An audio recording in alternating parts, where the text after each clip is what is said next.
You have 68 wins. You cannot 69 Mina. Hey everyone, it is the center of attention, Brittany Brooks, and you are watching Simply Reliable Studios. Come on over, Sam. I'm being see, earlier I said something stupid to him, and now this is my receipt. Okay. Sabu's just sabotaging you. Yeah. He sure did. Yeah, he's taking over. Hijacking is a better word. You're right. Good luck. Shout out to Simply Reliable Studios making their Symphony debut, sponsoring this match and the entire Dragon Kai demonstration. Heyo, this is Jack Cartwheel. You are watching Simply Reliable Studios. Say his name and he appears. I believe in Noah. I believe in Datula. The Meltzer of the multiverse. Who the fuck wants to compare themselves to another? How much of a mark do you have to be? You couldn't even pick a professional athlete. You went with a fucking journalist? Grow up, man. We just want to say thank you to Simply Reliable Studios for voting us as Tag Team of the Year. Of course. Because you know what they say, right? If you can't swim, you're bound to drown. Tonight, she is sponsored by Simply Reliable Studios from Orlando, Florida. She is everybody's favorite BFF, Izzy Marino. What is going on, everybody, and welcome to the weekly moderated insanity known as the Shenanigans here across the Simply Reliable Studios brand of channels. It is I, your moderator extraordinaire, the Renegade of Wrestling, JJ Williams, back in the host seat, joined by the Island of Misfit Toys, the Simple Man Noah Foster. Hello everybody, and welcome back here once again to the Simply Reliable Studios. You know what this is? Brand some friends, of course, that's for favorite fall-faced professional wrestling. Damn it. So without further ado, let's go ahead and bring in the rest of the panel. First and foremost, my partner in Love the Bed in AEW. We call the rest of the light and probably upset stomach mindset for some other stuff tonight. It is, of course, Mr. Reliable, Simply Reliable, in true original form, Walter Cruz. Ronda won in literally 17 fucking seconds. She tackled Gina. Gina fought a little bit. She turned to the side, got that armbar, and she tapped. Literally 17 seconds in the first round. Well, at least I know I can last longer than Gina Carano. We've got one half of the Canadian connection and a man who just got done doing some hockey coverage with the Scat Boy. Nick is here. What is up, sir? Why were you guys talking about boobies for 45 minutes? Theme of the week, today's. She's yours, she's mine, she's our Canadian friend, Ash. That's actually elegant and not fake. Hello, Ash, how are you? Enough is enough. I've had it with these motherfucking AEW wrestlers winning my motherfucking New Japan title. Make sure you tune in every week because you never know who's going to drop in to join the Shenanigans. We do have the man who started it all. Jeff Meacham is with us. I am impressed with what's going on at the JCW. I'm happy for Russo. I'm happy for Vito. I am a viewer, again, when I can get home and sit my ass down for a half hour, whatever it is, and enjoy that shit. Popping out before midnight virtually on this app. It is my cohort as fellow gamer and crazy wrestling watching aficionado, Charles Schultz, will also be joining me tonight in the fray as I welcome you into the Shenanigans once again at the end of this fine Saturday. I just want to keep seeing Mr. Guana show up every single time and just Polieska. I'm still agreeing with JJ. We still need that freaking multi-person puppet match. A puppet is not a competitor! Sex dolls are competitors if you go to the right company. Teleporting in via the morphing grid, our very own Pink Ranger is here. Hey, Everybody. You know, I know the firing of Scott Moore was controversial, but I feel like he needed to go in order for TNA to grow. Don't get me wrong, we had some good stuff under Scott Moore, but the company was just stagnant. And, you know, look how much they've grown. If this is what it took for her to acknowledge some of my NXT talent, and I'm here for it. Because we know she doesn't work Tuesdays. So the fact that she watches Thursdays and is still getting exposed to my talent, like, hey, something happened, right? She told me the other night that Trick A was some of the best stuff in TNA. Yeah, I actually really did like Trick A. I was completely shocked and blown away to discover it was Chad Gable under that mask. I had no idea. I would have never guessed it. I never saw it coming. This was just mind-numbing. This was like the reveal that Juan Cena was John Cena. I never in a million years would have guessed that Chad Gable was going to have that. Is Fleet ever going to lose that title? Well, you know, everyone can be a dickhead, but how strong of a dickhead are you is the real question. I have a pretty strong dick. I'll take your word for it. Good night, everybody. Hopefully no one else heard that. Cool.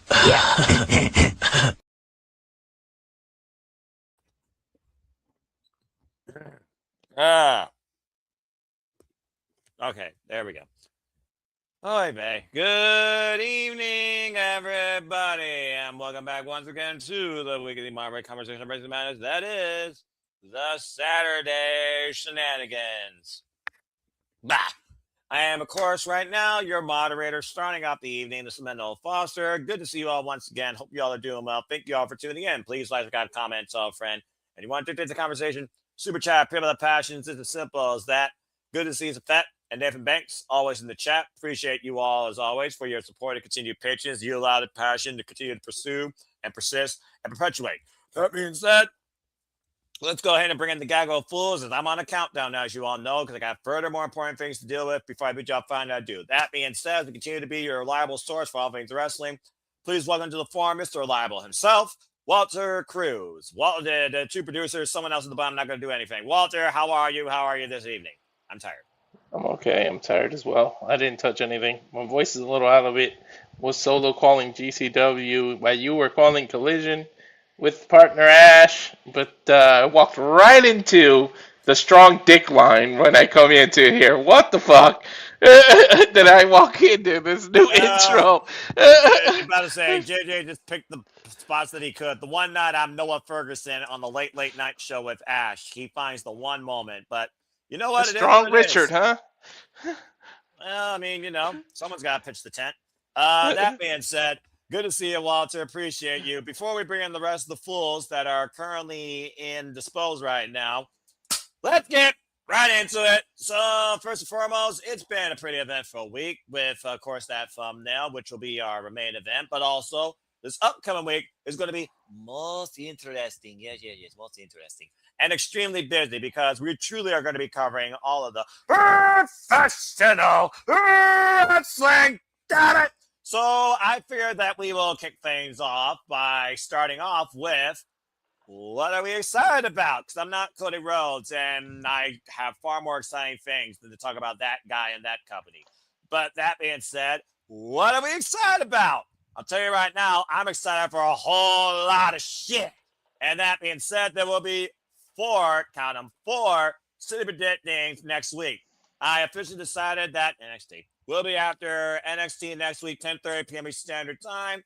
Nothing on Wednesday because I'll be busy. I won't be able to watch Dynamite live. I don't know about that, but prayers with passions. And with the work schedule, dealing with a burning building and 50 hours, like crazy life right now. Thursday, don't care. Thursday is going to be Forbidden Dorr, and I don't watch TNA. I don't have TNA Plus, and I sure as hell don't watch AMC. So I'm going to be doing Forbidden Dorr 10:30 p.m. Eastern Standard Time Thursday night. Friday, because SmackDown is going to be done earlier in the week in the UK, so everyone can watch no DQ for spoilers. Don't get an F, but I might go bowling. So just as a precautionary, next week, Friday night after SmackDown, 11:30 p.m. Standard Time, we'll be predicting Night of Champions in Saudi Arabia. And then Saturday after Night of Champions in Saudi Arabia, during the bright afternoon, maybe 6 p.m. Standard Time, Saturday, we will City Predict Slammiversary or the roster thereof. So that's the other City Predictings. And again, somehow, some way, we are going to cover all four shows, despite commentary voices and wallets. But that's what we want to do for you folks at the Simple Hour Studios. So that being said, Walter, why don't we go ahead and briefly, simply look at each show and pick something we're excited for? Because while I got my ace in the hole, there is at least one element I think we all can agree that we all can pick that we could say we're excited for it. So let's go down the line and talk about each show for a little bit. Because, of course, they'll be more in depth when we go into the Dead thing. So first off, we will start with not my NXT.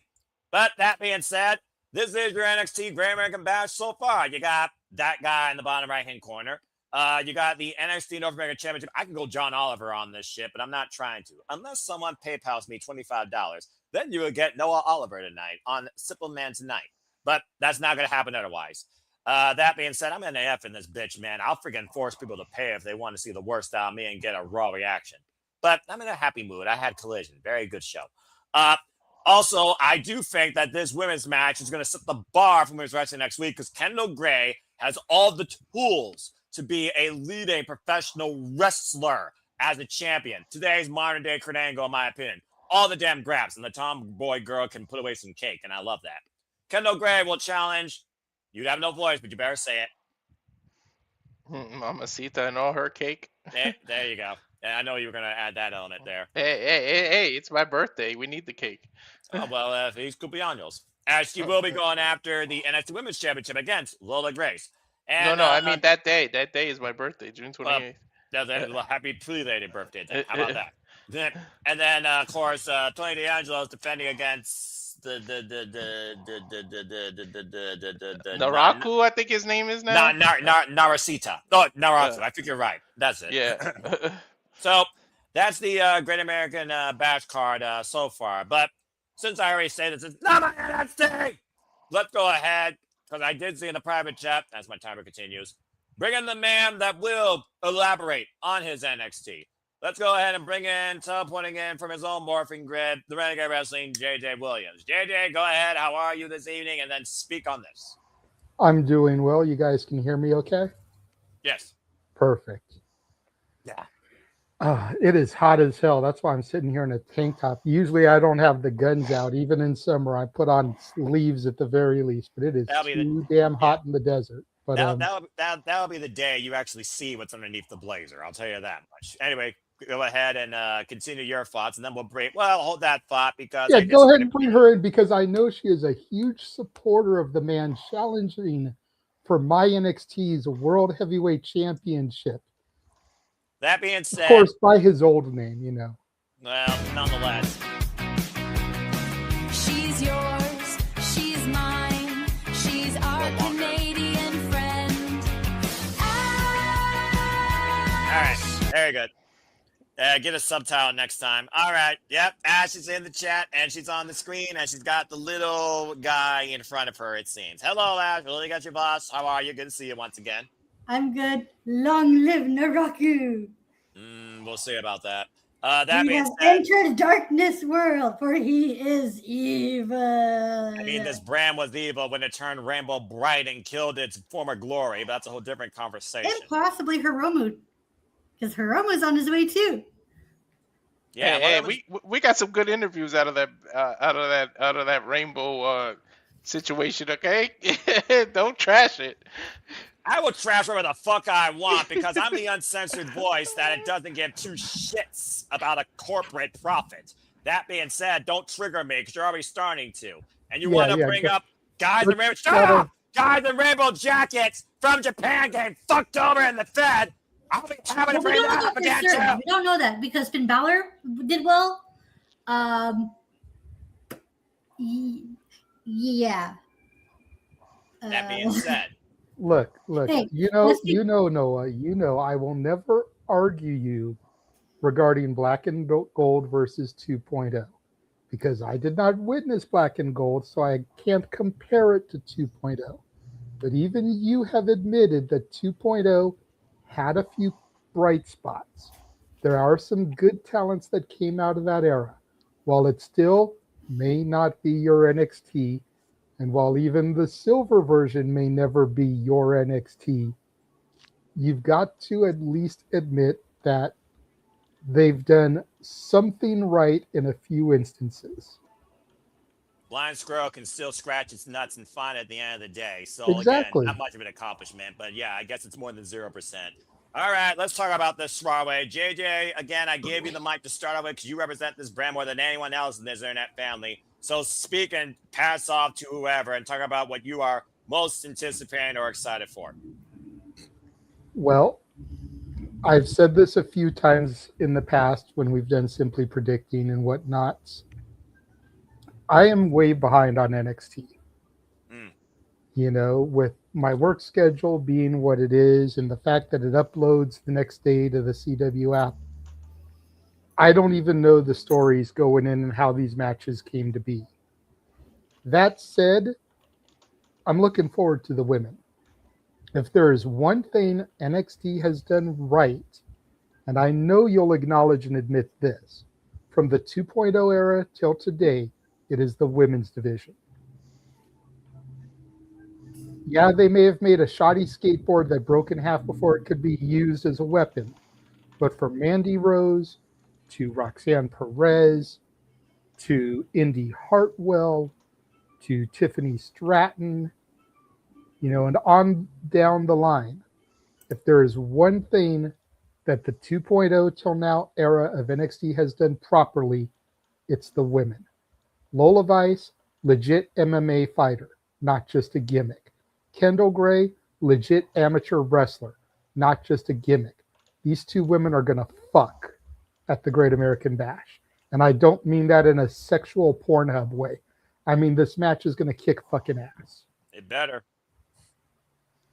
All right. Very good.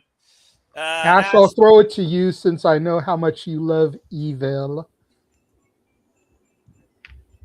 I saw like little clips of the like the sit down interview they did, and I love how they referenced House of Torture, which is awesome because that means WWE, or at least on the NXT side of front, they're actually recognizing other places, which is a lot of people bitched about, that they just don't recognize outside of stuff in WWE, but they're actually like starting to recognize, which is awesome. Took him long enough. Now, if Naraku does win, that's cool. If not, where does he go from there? And I'm also excited that there's rumors, heavy rumors. We don't know for certain yet. Yeah, for certain that Hiromu Takahashi is on his way too. So those two might be teaming up, which is good because I miss those two teaming together because they have history with each other, being former Los Ingobernables de Japón stablemates in New Japan. So that's another dynamic. And also another tag team for NXT because they are lacking tag teams. Yeah, how long will that tag team last? And you and I both know Ima Sanada was the premier tag team for Los Ingobernables de Japón in New Japan. 3-time World Tag League winners. Anyway. All right. That being said, pass the baton off to Walter. Walter, which match you most anticipated or excited for here on NXT before we got everyone back in the screen? Are you really gonna ask that? You're Yeah, gonna you ask might as me well about talk about it. I mean, really? Yeah, you know, people may not know who you are. You think you know him? Well, you're about to know him now. So go ahead and elaborate. No, I agree with JJ. The women's division has been the one constant in NXT. You know, from JC Jane surprising us all and her reigns and everything that they've done. Although I don't still understand why Jada hasn't gotten a run, but that's neither here nor there. I'm looking forward to the women's match, and you know what? If Lola loses this title, I won't even be that disappointed. Because look at the caliber and the style of person that she loses it to. Mm-hmm. Like, you said it. She's like the female's version of Kurt Angle coming out of it. She has the legit background in amateur wrestling. It's going to be a good match. And, you know, it'll be my birthday. I will not be disappointed on whoever takes it. So, believe it or not, I know everybody's expecting me to be all over Mamacita. I'm not sure who's going to actually win this because she's had a quite lengthy run already. So, I wouldn't be surprised. But I'm also looking forward. I believe this. I was about to call him Evil again. This is his debut on PLE, right? Because he hasn't been there that long. Correct. So I'm looking forward to see what they do with that as well.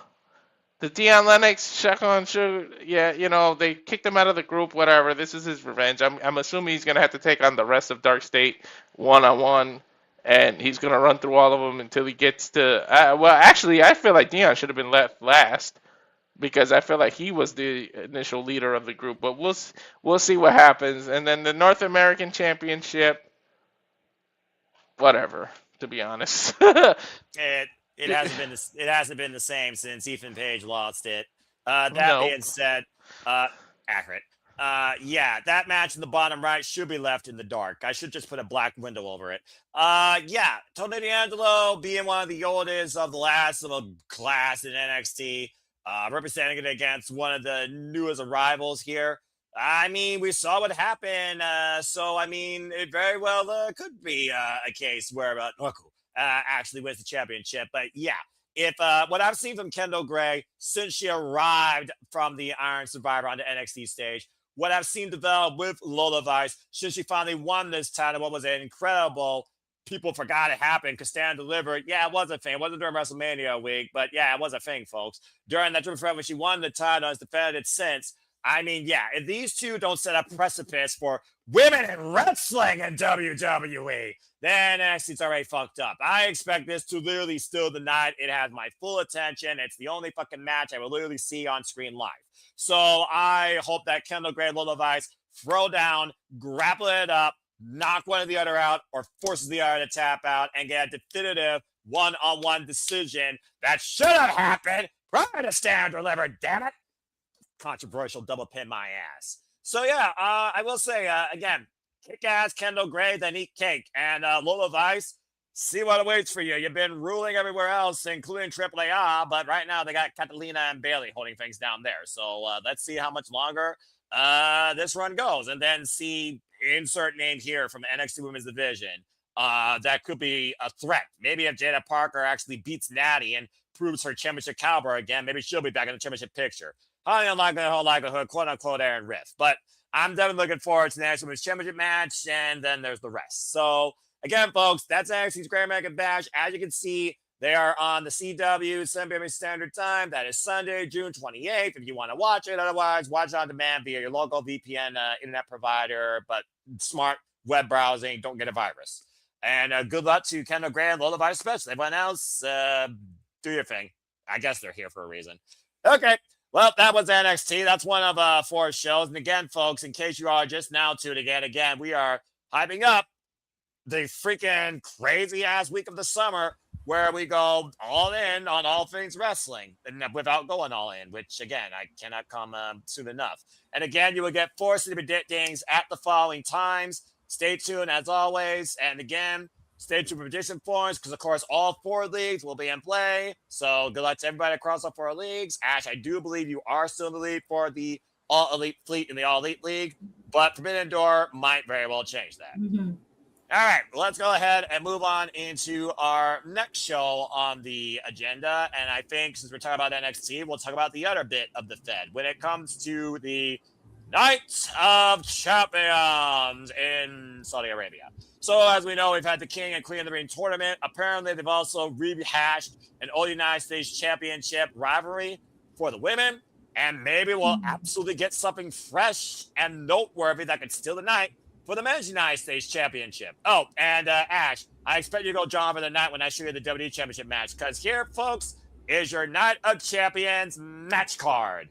Yep, Liv Morgan's in the finals. They gave it to her. It's Liv Morgan versus Io Sky. I hope that's on the first hour of ESPN. It's Jey Uso versus winning. It's Seth Rollins and Braun Breaker, insert number here. But this time inside a steel cage. I'm expecting somebody to get speared or break through the cage and the match get thrown out. And then you have both United States Championships being defended in Saudi Arabia. One is Jade Cargill, against Timothy Stratton. The other one is Trick Williams versus the first time ever, Ricky Saints. Yes, folks, that is heel on heel. But also, Ash, I'm going to start with you because look what's in the middle left. As Cody Rhodes defends the WWE Undisputed WWE Championship against Gunther and Sami Zayn in a triple threat. I will give you all a little bit of this hashing. Sami Zayn was special guest referee versus Gunther and Cody. Yeah, that went nowhere. Now we got a triple threat. Go figure. Sammy's been a whiny, crying little baby ever since losing in Saudi Arabia, ironically enough, at the Royal Rumble to Drew McIntyre. And Gunther, of course, is still owed his Chad Gable game one-on-one rematch on a level of pride because at the end of the day, the referee did not see the foot break underneath the bottom rope. Then there's the rest of this stuff. Keep in mind, the winners of the Night of Champions tournaments will challenge for the respective undisputed WWE Championship or WWE World Heavyweight Championship, or the respective WWE Women's Championship, or the Women's World Heavyweight Championship at SummerSlam. So, Ash, let's pick your brain first. Your favorite man is defending the undisputed WWE Championship. Once again, this time against two people, so he doesn't be involved in the decision. You know how I feel about triple threats, buffer, fall person. And you got everything else. But I'm hoping something actually happens out of Ricky Saints versus Trick Williams, even though it's heel on heel. What's your thoughts on this card? What are you most excited or anticipated about? So has it been determined that, let's say, for example, like Liv does win the tournament, does she get to pick her opponent? Kind of like how they do with the G1 Climax? No, they said she'll become double champ. Well then, shit. Liv too, though. Not become, but she'll face the women's champion Rhea to determine somebody will become undisputed champ. Okay. Yes, that's basically their trope of why Charlotte Flair lost. Okay, gotcha. Okay. Because I haven't been following up with like that close to the tournament. Although I have been watching like some matches, but most of the part is just like, yeah, this doesn't interest me, so I'll skip it. Sadly. There's a reason why YouTube has a fast forward button, thankfully. Continue.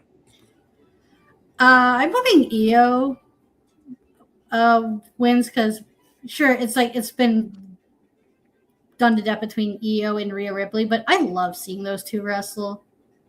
And plus, Rhea has yet to beat EO, so there's that. And plus, it being for the title adds some stakes to it, which just makes Rhea want to like not just retain, but actually overcome the obstacle that is EO Sky. Fair enough. The Gunther, Cody Rhodes, Sami Zayn match. I wouldn't mind. I don't know how I feel about it because I want to enjoy the match, but I just know that I have this feeling that Cody Rhodes is going to retain, and I don't see him dropping that title until maybe Royal Rumble at the latest. Or damn.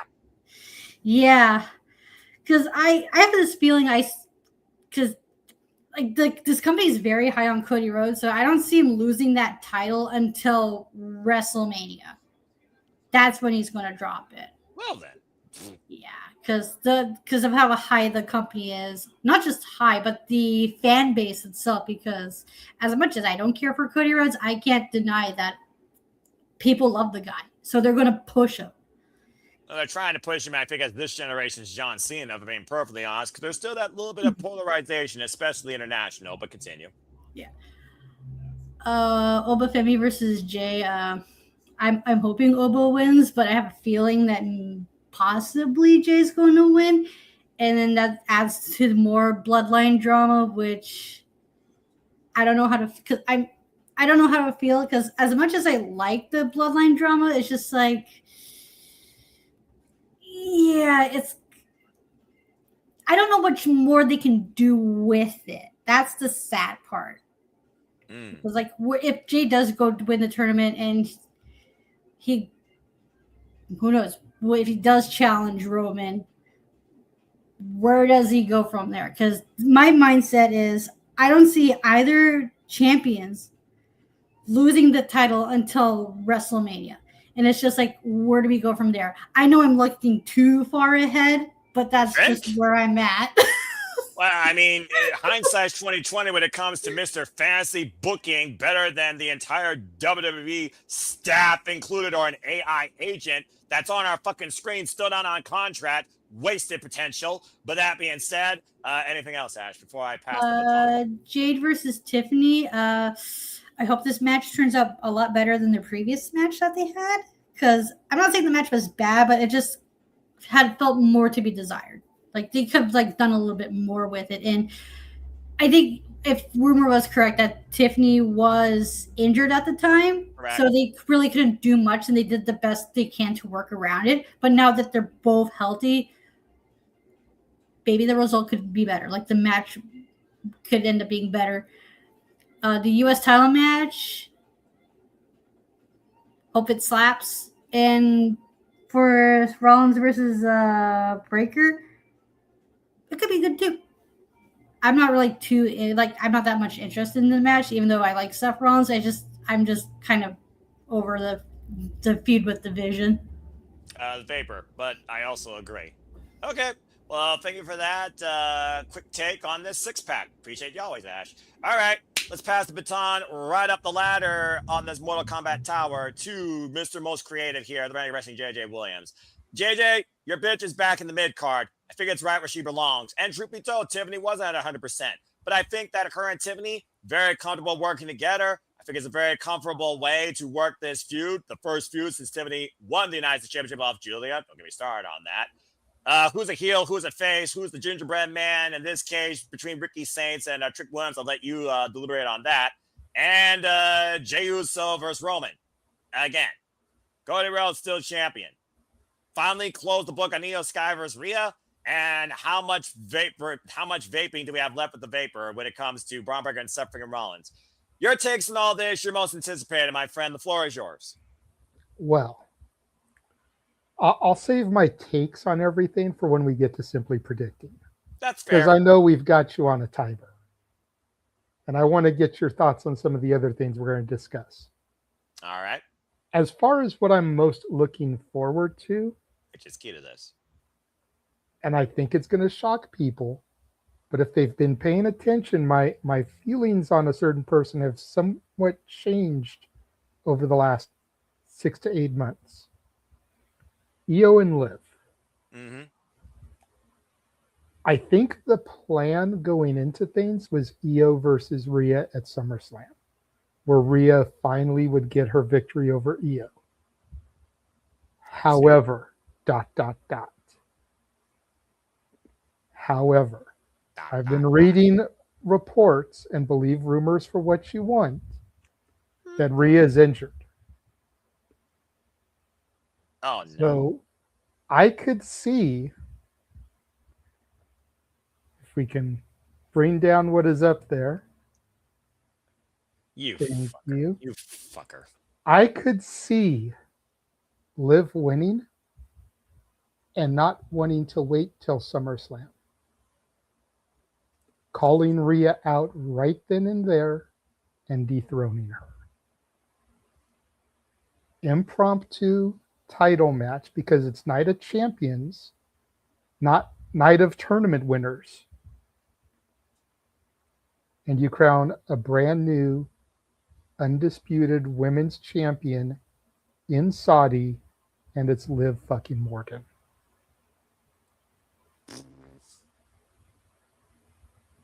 This all depends on whether Rhea is legit injured or not.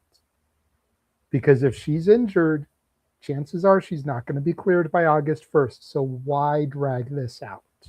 Because it's the Fed. That's kind of what they do sometimes. And Okay, they've done it in the past. But they do it when it makes sense to do it. If somebody is injured and not going to be cleared for SummerSlam, it doesn't make sense to have Io or a Liv versus Rhea match at SummerSlam. That just makes no sense. All right. Fair enough. Get it over with. Call her out. Quick roll up. You know, Dom can distract Rhea as she's getting into the ring. Oblivion. 1, 2, 3, 30-second match. You know, we're talking honky tonk Ultimate Warrior here. And Rhea goes out without any further damage. It most likely will be either Raquel or Roxanne as far as carrying the Judgment Day narrative. But I absolutely do see what you're putting down, and I also agree with it to a degree. I'm pretty sure I sent a no DQ review. I had either Io Sky or Charlotte Flair because those are the biggest marquee matches you can put against Mommy to sell tickets for SummerSlam. But trying to hyper speed the freaking narrative based on a potential injury makes even more sense for Liv Morgan to be the ultimate opportunist, considering her and Mommy's history. And that last little angle when she left Raw. See you soon. I look forward to it. Screw Crown Jewel. Do it now. And then see when Mommy comes back up from down under in Australia from recovery. And Fair then, enough, JJ. and then let's not forget, we've got Money in the Bank coming later this year in October. What a weirdo. Hold on. All I'm saying is that can be how they split the belts back up if they want to. Yeah. Because whoever cashes the briefcase in only gets one belt, Liv keeps the other. If they want to split the belts up. We'll see. With Paul Heyman's already talked about this. Because if they're going to unify that one, then they need to start unifying all of them. Especially if they're going to call Cody Rhodes a fucking undisputed champion. Because he's not a fucking undisputed champion when there's a World Heavyweight Championship on the other goddamn show. Well, look at the print. Shy zoom in, folks. Do you not see what it reads? I don't care what it reads. He's the undisputed WWE But he's not champion. undisputed. But the WWE There is a World Heavyweight doesn't Championship care. on Braun Breaker's shoulder. I don't care that they want to try and say it's undisputed. It's not undisputed if there's not another title. I love this trope that gets under his skin that they just don't give a fuck about. Because at the end of the day, they still call Cody Rhodes the undisputed WWE champion. Just because they acknowledge him as that doesn't mean I have to. Yeah, well, tell that to the rest of the WWE universe and see how many of them agree with you. All right. Thank you for that. Okay. Safet, Chris, and whoever else is in the chat. Matt, Money Mac, is Cody Rhodes an undisputed champion when there is a World Heavyweight Championship that exists on the other show? Yes or no? Just build a poll and use that on Studio 24 on the X, damn it. Jesus. All right. Moving on. Thank you, JJ. I love you. You're such a fool, but you're Bam. also an accurate It's fool. disputed. Okay, 1 out of 698 billion. Get back with me. Okay. Walter, number 2. Let's go with you. What is your freaking, because I'm sure you also agree with JJ. That's why I called you number 2 in that conversation. All right. As far as I'm concerned, you're just 1B when it comes to JJ because you both share a brain, damn it. What are you most anticipating? Thank you. What are you most anticipating regarding Night of Champions? Len, your thought. Well, first of all, JJ's in my head because I don't know if you remember, but during the review when we were backstage, it's exactly what I said. I said there's no Money in the Bank winner, so they might do whoever wins the Queen of the Ring calls Rhea right out, and they do an impromptu match so she can get beat if she's legit injured. I didn't say it on the air, but we said it backstage, and we know how I feel about the disputed and undisputed because there's a reason UFC has interim titles, and then you win the undisputed championship by having the two champs fight each other. But WWE doesn't get that concept. Nope. Anyways, believe it or not, I'm really looking forward to the Gunther, Cody, and Sammy match. Believe it or not, because I want to see what they do. Because here's this opportunity to take the title off of Cody without him being involved, and do they have the balls to do it? That's what I really want to know. So. I'm not giving a prediction because it's simply prediction and things like that. But I'm actually really, really looking. And you guys know my birthday is June 28th. King of the Ring was always near that, so it's my favorite event. I wish they would bring it back as its own PLE. Right. But they got Night of Champions and they're doing this. So, yes, the finals I'm looking forward to, but I'm really looking forward to see what they do with the WWE title and why Sammy's involved in here. Because I said it as soon as WrestleMania was announced, and Royal Rumble was announced in Saudi, I said Sammy's probably winning that Royal Rumble. So I figure this is part of like the first domino to fall to get Sammy into the main event of WrestleMania. So we'll have to see, but that's what I'm looking forward to the most. Okay, that's fair. Yeah, I can't decide whether or not I'm looking forward to the first Liv Morgan, considering their history with Rhea Ripley and the uncertainty of Rhea even being at SummerSlam, let alone being still the champion, or Cody Rhodes, Gunther, and Sami Zayn, where Gunther, I think, has yet to win the belt, the undisputed WWE Championship in WWE, the actual symbol of WWE, and Sami Zayn being this, moopy Muppet. The triple threat, what do I always say? Buffer, fall person, How do you remove Gunther from the Undisputed WWE Championship picture while finally inserting Sammy into it, and you really push the Sammy and Cody narrative? And then maybe you finally try and see if Sammy can psychologically have the audience work against Cody. I don't know, but I think those two matches particularly have my interest because, again, can Io Sky continue to be undefeated against Mommy? Or will Mommy go where she's best as a heel to those lengths to actually fracking win against Io Sky? It just makes so much damn effing sense. So I think in general, it's those two I'm most looking forward to. Now, yeah, I witnessed Jay and Roman live. I wish I didn't. All right, I don't need to see that again. I'm over Bloodline 6.0.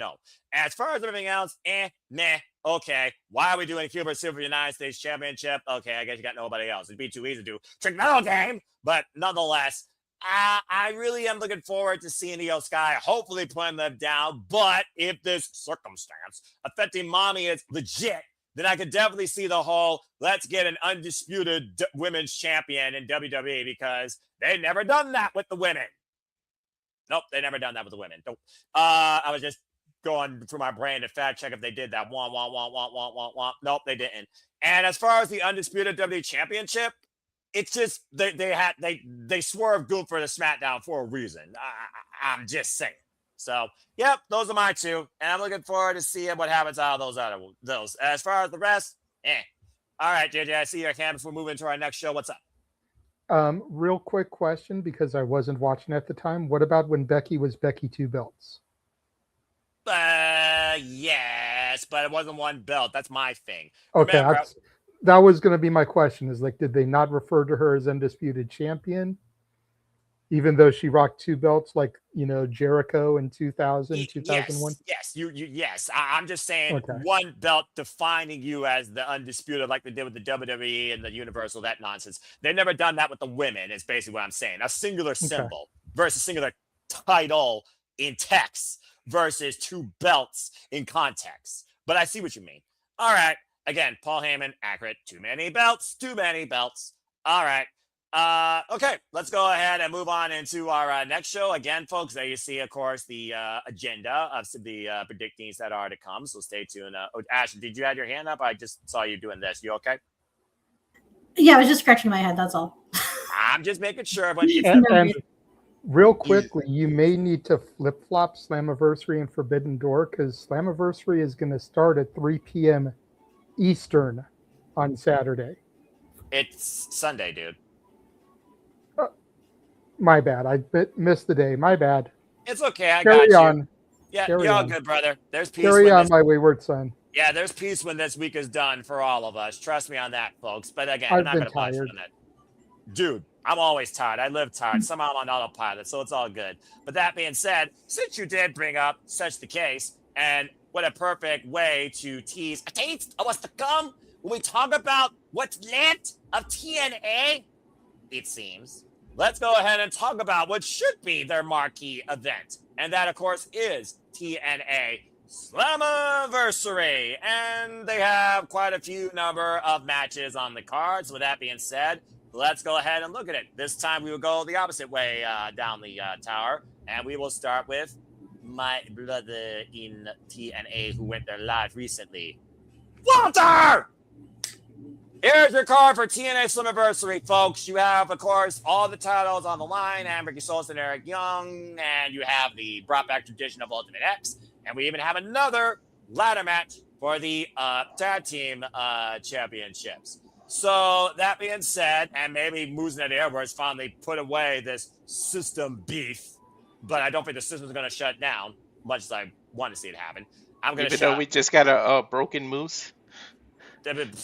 I mean, I don't know what a Moose is right now, but all I know is right now. I don't know if you know, but there was a broken Moose because there was a 6-man tag, and he tagged with the broken Hardys, and he literally was broken. Moose was broken.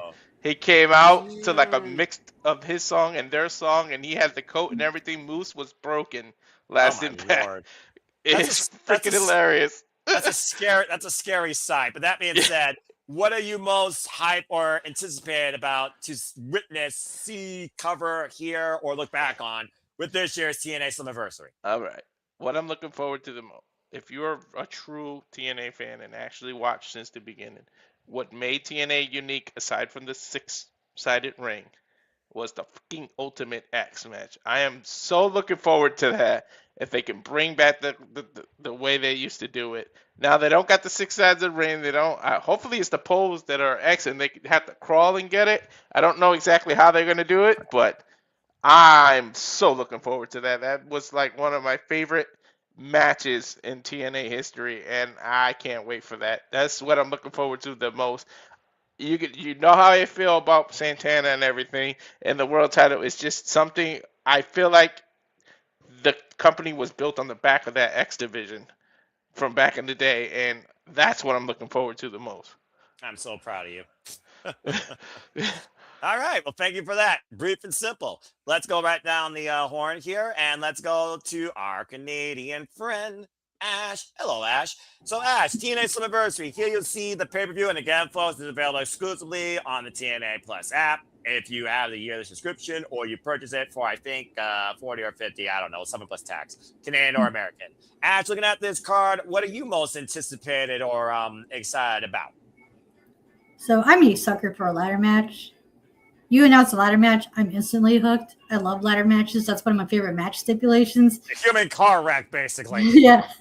The Ultimate X match, you can't go wrong. That's always been a highlight for me from when I used to watch TNA. I would always look forward to the X division. When I first started watching NXT, or not NXT, TNA, slip of the tongue, you know. But there are, God damn it, no. Company versus time, whole different story. Continue. Yeah, so when I first started watching TNA, there was 3 divisions that got me hooked.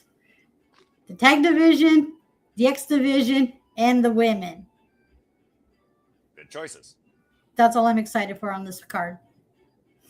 Let's see. Tag division, ladder match. X division, Ultimate X. Women's division, Knockouts World Championship, non-existent tag division. Okay.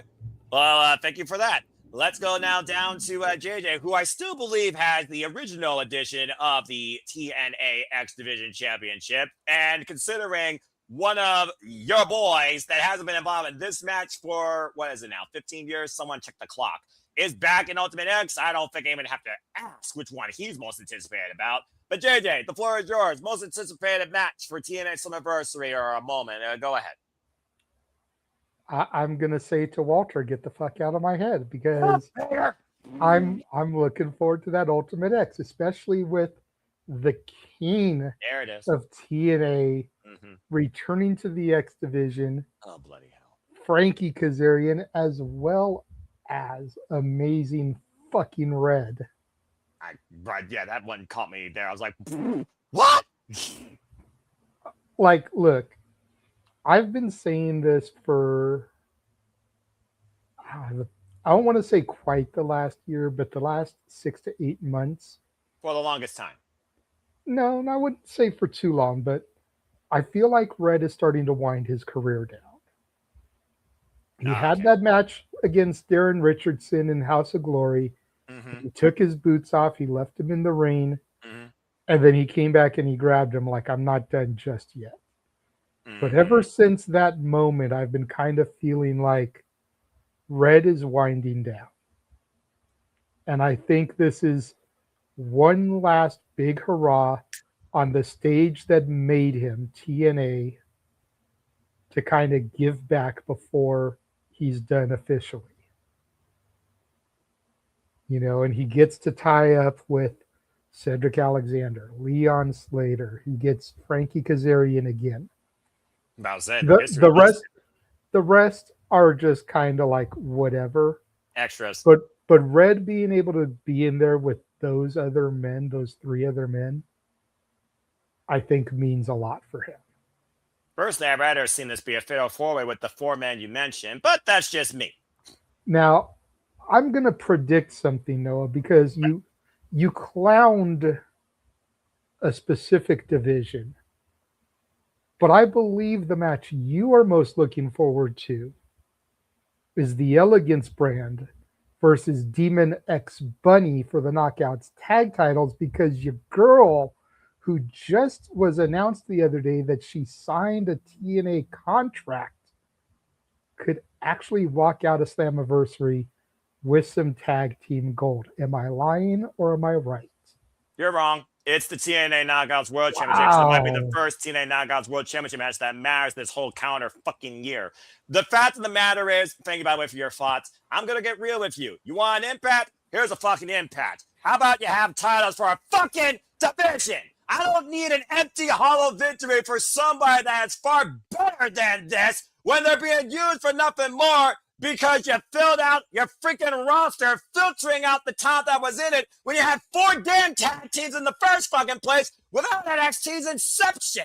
The bottom line is this. TNA is a hollow vessel of what it fucking was. And Slammiversary is its last chance to resuscitate new life in the letters TNA and what it stood for in being an alternative and not a singularity or a future fart breeding, breastfeeding the fucking WWE.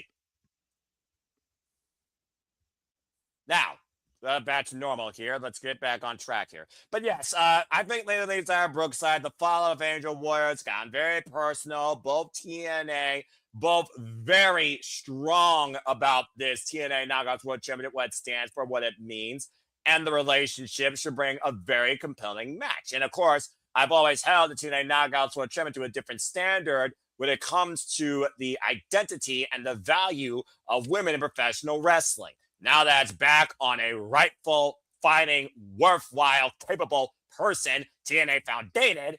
Once again, I'm very hopeful that Lei Lee can restore prestige to this championship, and trying to literally subdue and defeat her former partner, the Angel of the Ring that's gone dark that she looks to cut the wings of, is going to be a very fun match for me to see. But also, as TNA faithful, you can't say anything more that hasn't been said by Walter or Jada when it comes to what Ultimate fucking X means to TNA wrestling. Without that, TNA doesn't exist. Damn it, period, point blank, simple as fucking that. So I'm definitely looking forward to that, and Kazarian being involved in it for the first time in over a decade surprises me. But honestly, he could become a 7-time X Division champion. Hell, when he came back to TNA, hey, here's some props for your boy. He beat people like Billy, Crossface Chicken Wing, called his shot, went after the TNA World Championship for the first time, and it could be the catapult that gets him back there at some point, because Option C is still a thing. Ladder matches in Slammiversary are always synonymous, especially when it comes to the Hardys that pushed a button and used a rope ladder last year, let's forget, to regain the damn championships. Now they're going in here broken? Oh, Lord. Oh, who knows what them and the Righteous are going to do to each other. Think what I'm saying, man? Trying to close the book on the system and seeing Mike Santana and Nick Nemeth and how passionate they are, where Nick Nemeth, I guess, is the face now. As long as you keep out Timu Nemeth, then I will respect you for what you're doing and calling your shot here and be in the main event. Hopefully half the damn audience doesn't walk out on you all like Bound for Glory.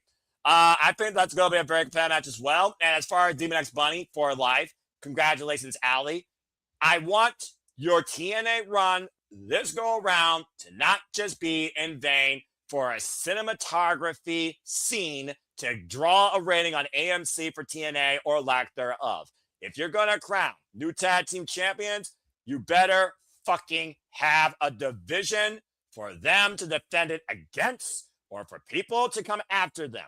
Because Elegance Brand versus blank versus Elegance Brand, when it's the same damn team on both sides for your eternity of your shallow existence left, is not a fucking tag division when you have the most prominent women's tag division at one point.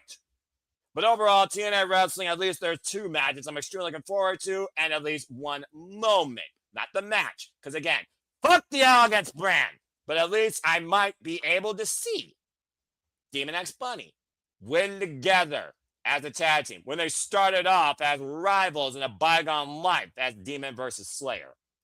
Now, if they fought Demon X Bunny, you don't want me on camera. All right, that being said, that's Slammiversary. Sorry, not sorry. Looking forward to it somewhat.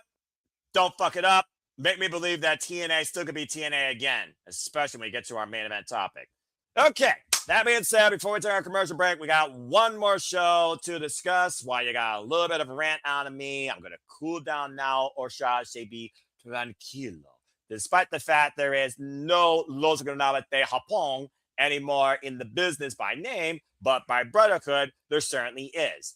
Name be damned, while Nick tried to analyze my brain and everyone tries to nitpick, dissect a frog's penis and stomach more than the fucking name itself, why there's actual continuity in Stardom, why there's actual beef with New Japan and AEW when it comes to AEW, and why you got CMML presented. And yes, as always, here at Simply Predicting and Simply Studios, we always focus on main cards, folks. Pre-shows and countdowns, we don't give a shit unless we truly believe it has real implications on the main show's premise. And regardless, AEW, you got great pre-shows, you don't. But shout out to Divine Dominion, who will be defending against Thunder Rosa and Olympia, those tag titles, and Olympia once again feuding with Megan Bayne. Again, if you did not go see that match, go watch Amazonian's CMLL show. But that being said, allow me to open the door to Forbidden Door for you folks. There's your main event, main card.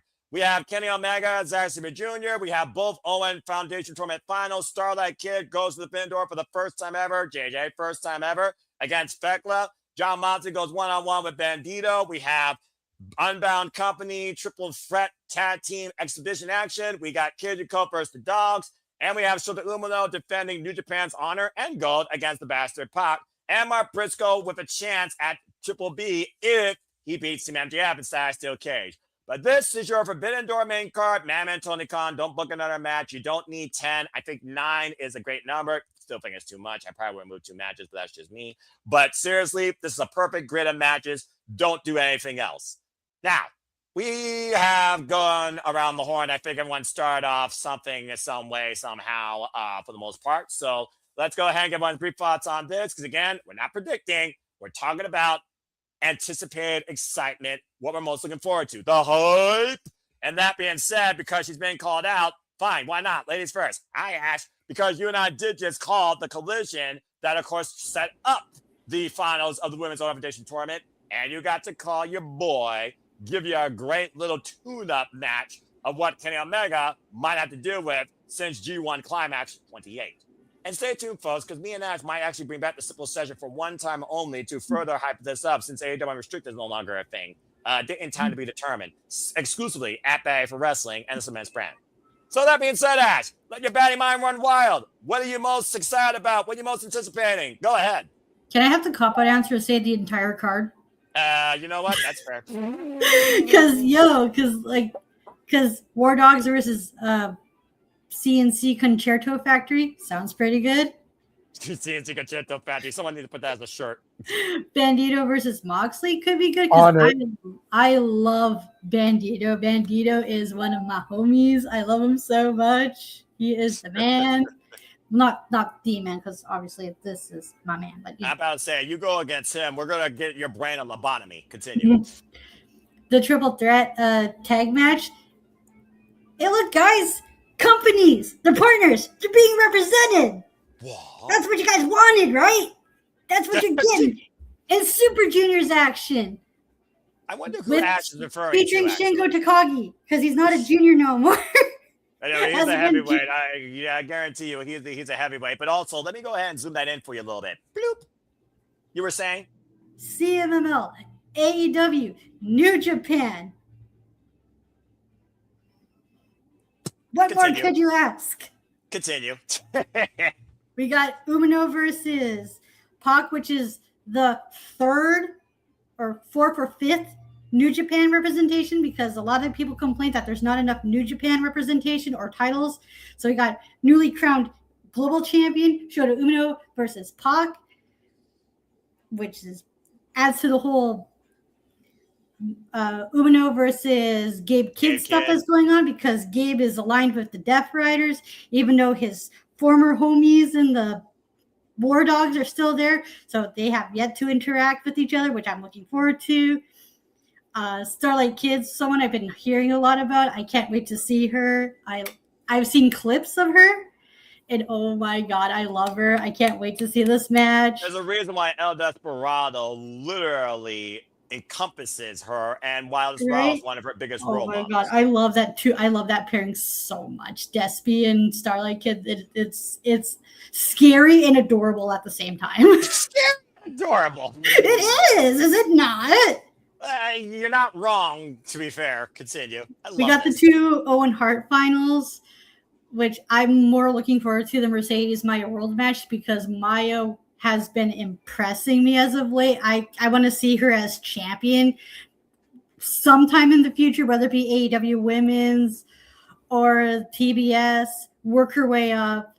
Swerve Ospreay, not much needs to be said. It's gonna they work so well together. They're gonna put on a big match, and Omega versus Zack is just gonna fucking slap and turn me on so hard. Well, tell us how you really feel. This woman's about to have freaking euphoria, or or both. I don't know who I want to win. That's the sad part. I don't know who to cheer for. That's a great thing. You don't give a damn about the result. You just care about watching the match. Right. That match, I'm just going to sit back and relax and enjoy the shit out of it because you can't go wrong with Omega and Zack Sabre Jr., whether they're wrestling together or like just wrestling in general. Because you know what? I'm just going to do my thing and stare at the monitor and be play-by-play. If you're just there staring off into space, also on screen, I more than welcome it. But you know what? Nonetheless, looking forward to your batty takeaways after this pay-per-view, and good luck at predictions, Ash. And I hope you're positively predicting. Thank you for that. I got a crown to protect. You do for the time being. But again, I think Forbidden Door is going to be a pivotal point in many people's thoughts in AEW, and maybe with scores and predictions, including me. All right. Thank you, Ash. I love the energy. All right. Drink your coffee and calm down. Tranquilo, young man. Yes, Tranquilo. Absolutely. Yes. All right. Mi I was hermano. about to say, before we pass it off, I wasn't feeling this Forbidden Door pay-per-view concept. And then after watching Collision, I'm just immediately sold now. Hey, sometimes all you need is the right way to push you forward or the right type of booking to engage you, and you'd be surprised what happens in front of you. Plus, AEW pay-per-views. The thing is, AEW pay-per-views have set a standard for professional wrestling, for professional wrestling fans of this age, where you have expectations to a point, and you're like, I'm happy. And then you're like, okay, why is it not quite there? And then you also get that point sometimes where you're like, let's fucking go. And Patience is a virtue. Amen to that, sister. And there's a reason why I live patient and tired.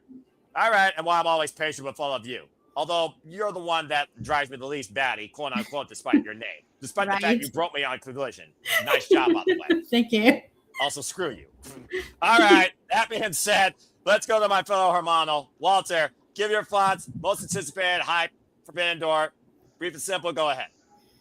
Ash, get out of my head, because I literally was going to say, I'm fat, I'm greedy, I'm just going to say the whole goddamn card. Because, like, I can't pick one. Nobody does pay-per-views the way AEW fucking does the pay-per-views, so I'm not going to just pick one thing. I'm looking forward to the whole damn card. It's as simple as that.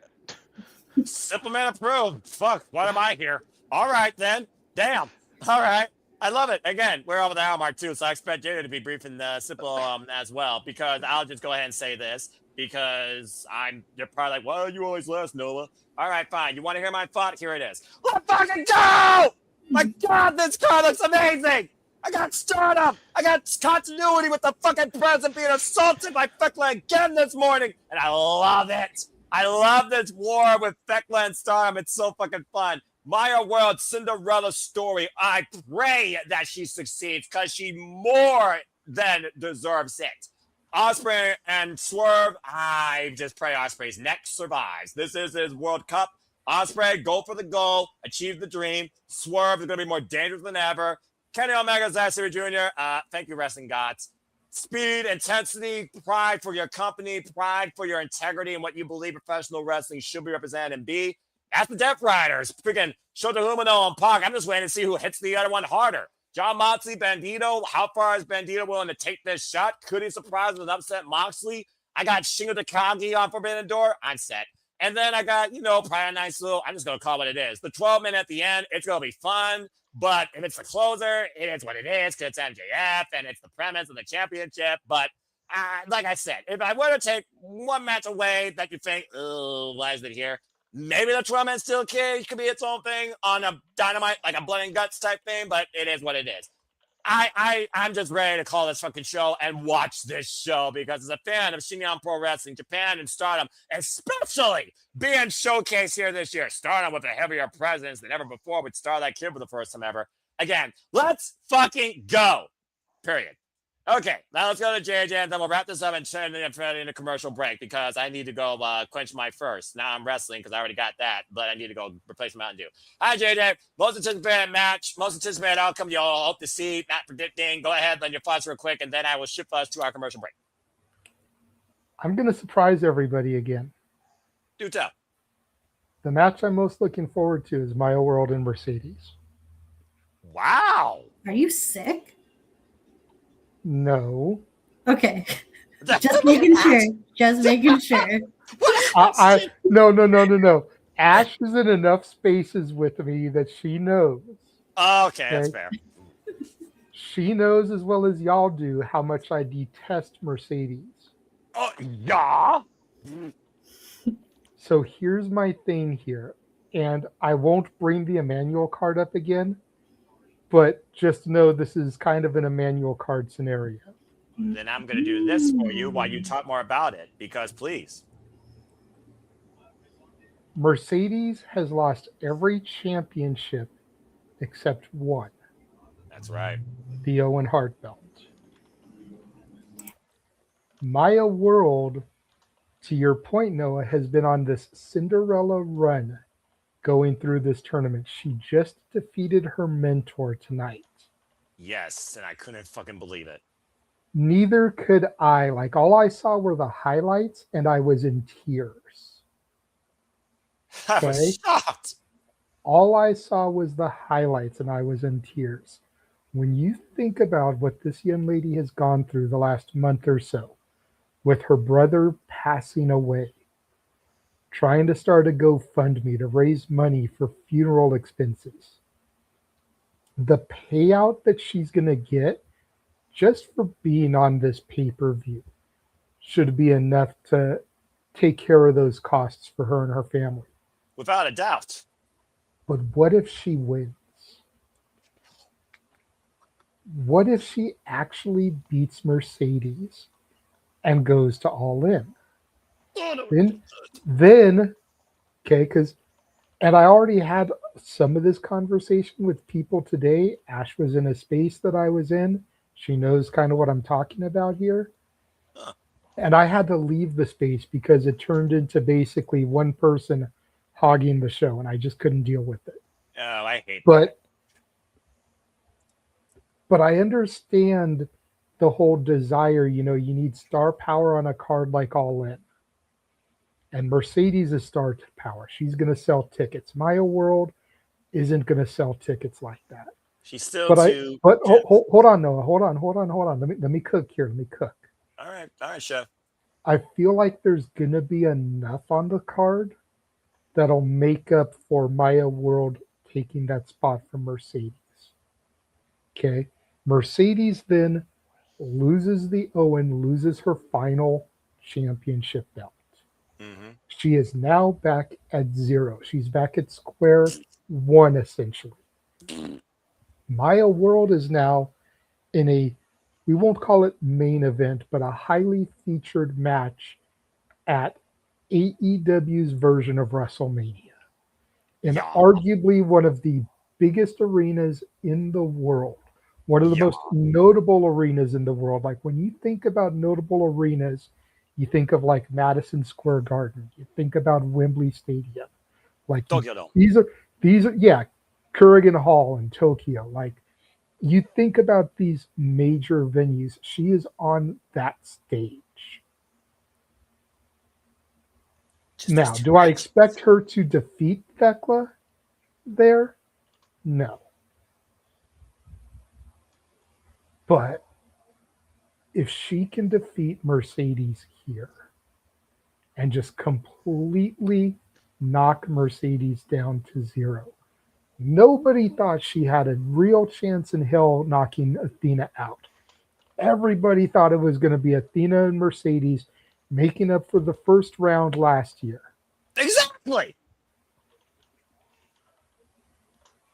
But If Maya can knock Mercedes off, we've got a huge star-making moment here. So that is the one I am most looking forward to, and that is why I'm looking forward to it. Now, again, I fully expect Mercedes to win because it sounds like it would be the right thing. It's like betting on Roman Reigns during his 1,300-plus day run. You're not wrong. Until he loses, you kind of don't bet on Mercedes in a big match situation. But what if this is WrestleMania 41? What if this is where Maya World finishes her story by toppling the CEO and she loses her final belt? I'm still torn with both these matches because on that side of things, you also got to consider, in typical wrestling fashion, what do? Heel versus face. Who's the heel? Who's the face? Who's the heel? Who's the face? And Starlight Kid and Mercedes Moné have never faced each other.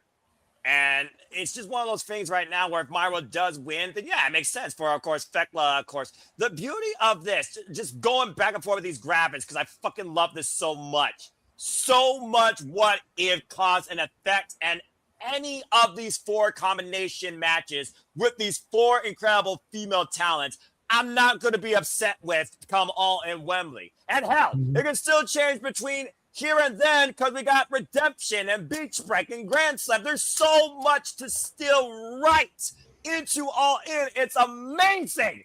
And it all starts at Forbidden Door.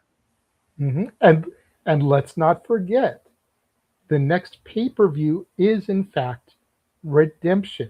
Yes! It would be the beginning of Mercedes's redemption after losing all of her titles. I mean, we saw what happened when she got kicked and she said she was going to come back for more than just championships. I mean, and especially after the way that she was stomping on Maya after the match. Yeah, the Phenom laughing. It's like you're like literally trying to foretell literally the beautiful story of triumph out of tragedy. If I was a freaking, best-selling author, this book is something that I would write if I wanted to freaking write something. This is just so damn good. Everything about this is a gift to professional wrestling as a wrestling fan. And you keep bringing the Thekla match up too, so go ahead and throw that graphic up real quick because you're talking about the pairing of any of these 4 women up. Yeah, and the Toxic Spider, who of course is playing Depth to Stardom. There was a little conversation in the same space about Starlight Kid actually dethroning Thekla. It could happen. It could fucking happen. Here's my question, though. Go for it. Okay, because it's something that a lot of WWE, haters give the Fed. Are people going to have the same energy when Starlight Kid isn't there every single week? Are people going to have the same energy when she's not there defending the belt often, when she defends it like Roman Reigns or Brock Lesnar because she's doing stuff in Japan? Are people going to be having the same energy that she's a transitional champion holding the belt just to hand it over to Mercedes in 2 months? You're asking for a lot of continuity, bro. I'm just saying, I'm asking for the same energy to be shown. And Ash knows as well as I do from the spaces she's in, it's not going to be there. Hell no. Even I know that. People are not going to be given that same energy. No. And I also want to point out, Stardom, much like New Japan, has their premier round robin tournament. There are 3 key tournaments I care about every year. Continental Classic, G1 Climax. Stay tuned, folks, for Battle Bracket Breakdown. And, of course, Open Day coverage. And, of course, Stardom's 5-star Grand Prix. Guess who's in it? Starlight Kid. Guess when it starts? July 18th. Between the season of All In and literally prior to Redemption. The bottom line, inconsistency and fickle nature is the professional wrestling community. I'm fucking sick and tired of calling this shit IWC, especially when I'm barely on the internet, it seems. Much like John Moxley. People get the fuck off X if you ain't going to say anything smart or do anything wise with it. With all due respect, not a TED Talk, just making a comment. The bottom line, though, is this. What you get, as long as it leads to something better for somebody on that company's roster. That's the end game. That's all that matters in the end. And All In is supposed to be the encompass of that into the epilogue that is the fall season. We need to see something give across both the world championships in some way or capacity for All In to be a success with somebody in All Elite Wrestling. Isn't it as obvious as Supreme Mercedes Monet? I don't know, and I don't want to assume so. And the beauty that I don't want to do that is why I'm invested, because it doesn't seem as cut as dry as that. And those 4 women we keep talking about are an encompassing example of that. And if that's not enough for you to try and bring a different outlook or a similar outlook to the industry, then clearly you are flawed as a fan of professional wrestling. Thank you. That being said, thank you, JJ. I love you, brother. And that being said, I'm just going to say one more time before we go to commercial break. Let's fucking go! Go! I can't wait to call this fucking show. Injected in my veins! Freaking testosterone running through me like a horse. Is it adrenaline in your soul? Well, I have something Cody Rhodes? Well, I have some control, but the other stuff is a whole different thought. That being said, Ash. What's the matter, Ash? Oh, no. There it is. I was waiting. Boo that man. Boo! Fuck Cody Rhodes. Put the belt back on Punk. Wow, that's a hot take. That being said, again, folks, the hype is real for anybody that's a fan of the business, then, now, forever, in more options to purvey your interest or more for you to try and investigate and see what you can invest in. So whether or not you watch 1, 2, 3, 4, everything in between across this incredible hype week of professional wrestling, we hope you follow along with us in the Survivor Studios with all the predictings and all the coverings, because one way or another, we are covering all 4 shows for you this upcoming weekend. Stay tuned for it all, and it culminates with this at the Forbidden Door, where we find out through the Owens who will be going all in. With that being said, as we went all in on 4 of these shows, and thank you all so far for tuning in to this first half, we will now segue into a commercial break, bringing you forward towards what else you have in store of a taste to wait and see and watch and hear us call with play-by-play at the Survivor Studios. And after this commercial break, we got a different impact we're going to bring forward to you with another topic or 2. So stay tuned. And now for a taste of things to come.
And that's all it's here at the Simple Apple Studios. As you see by that trailer, here we truly encompass, embrace, celebrate, engage, pontificate, analyze, criticize, and react to all the wrestling. And welcome back in here once again to the Simple Apple Studios and the Shenanigans. I have been your co-host moderator for this evening's festivities, Noel Foster, as I now tag in the regular MC, the OG, JJ Williams, to take things forward in whatever way he sees fit. So, JJ, what's on your mind tonight?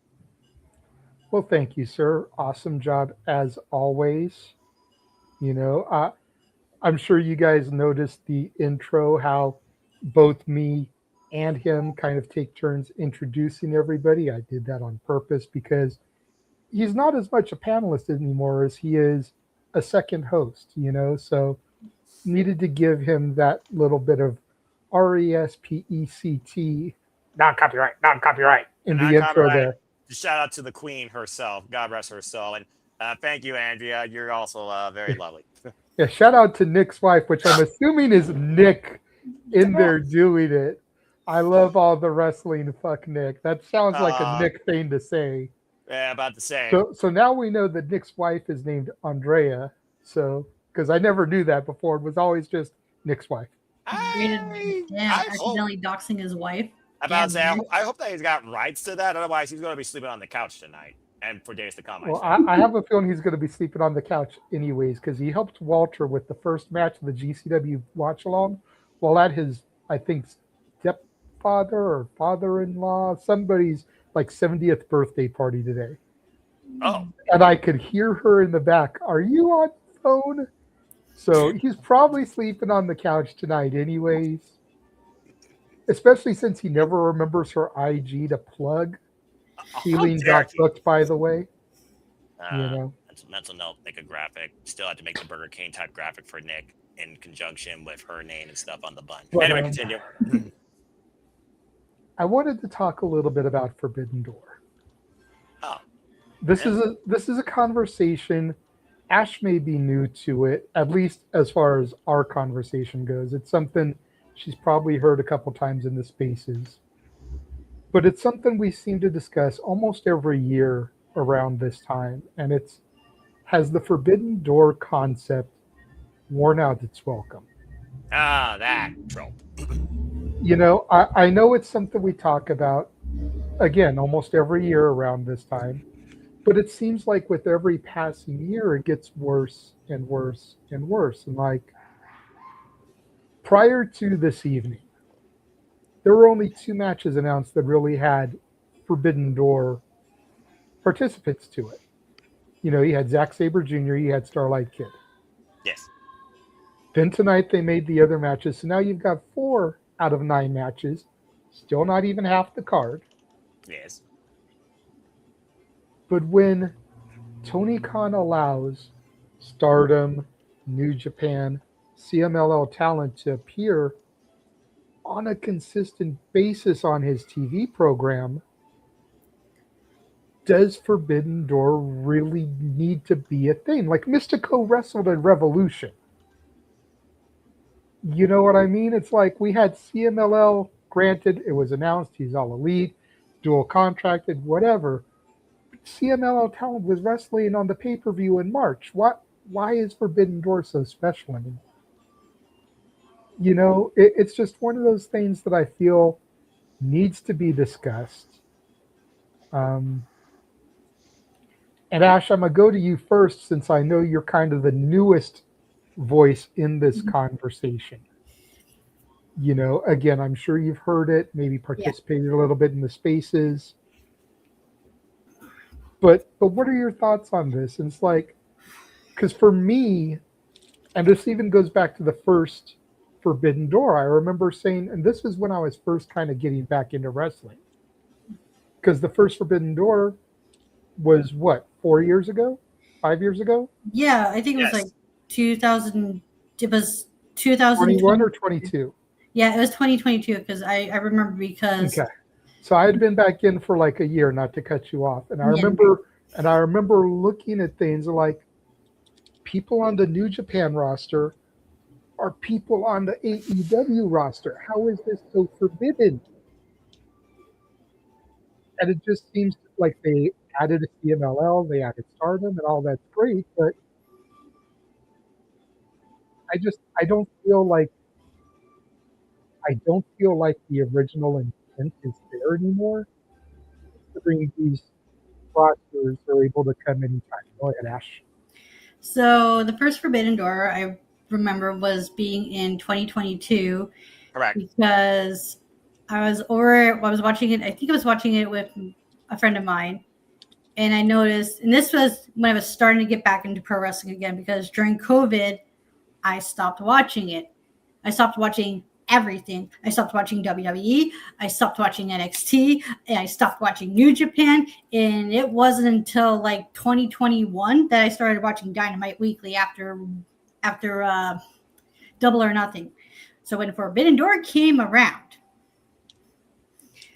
it got me back into New Japan because it's like, oh, hey, I remember you. I remember you. I remember you. All right, I'm going to go watch the G1 Climax again. Hell yeah, let's go.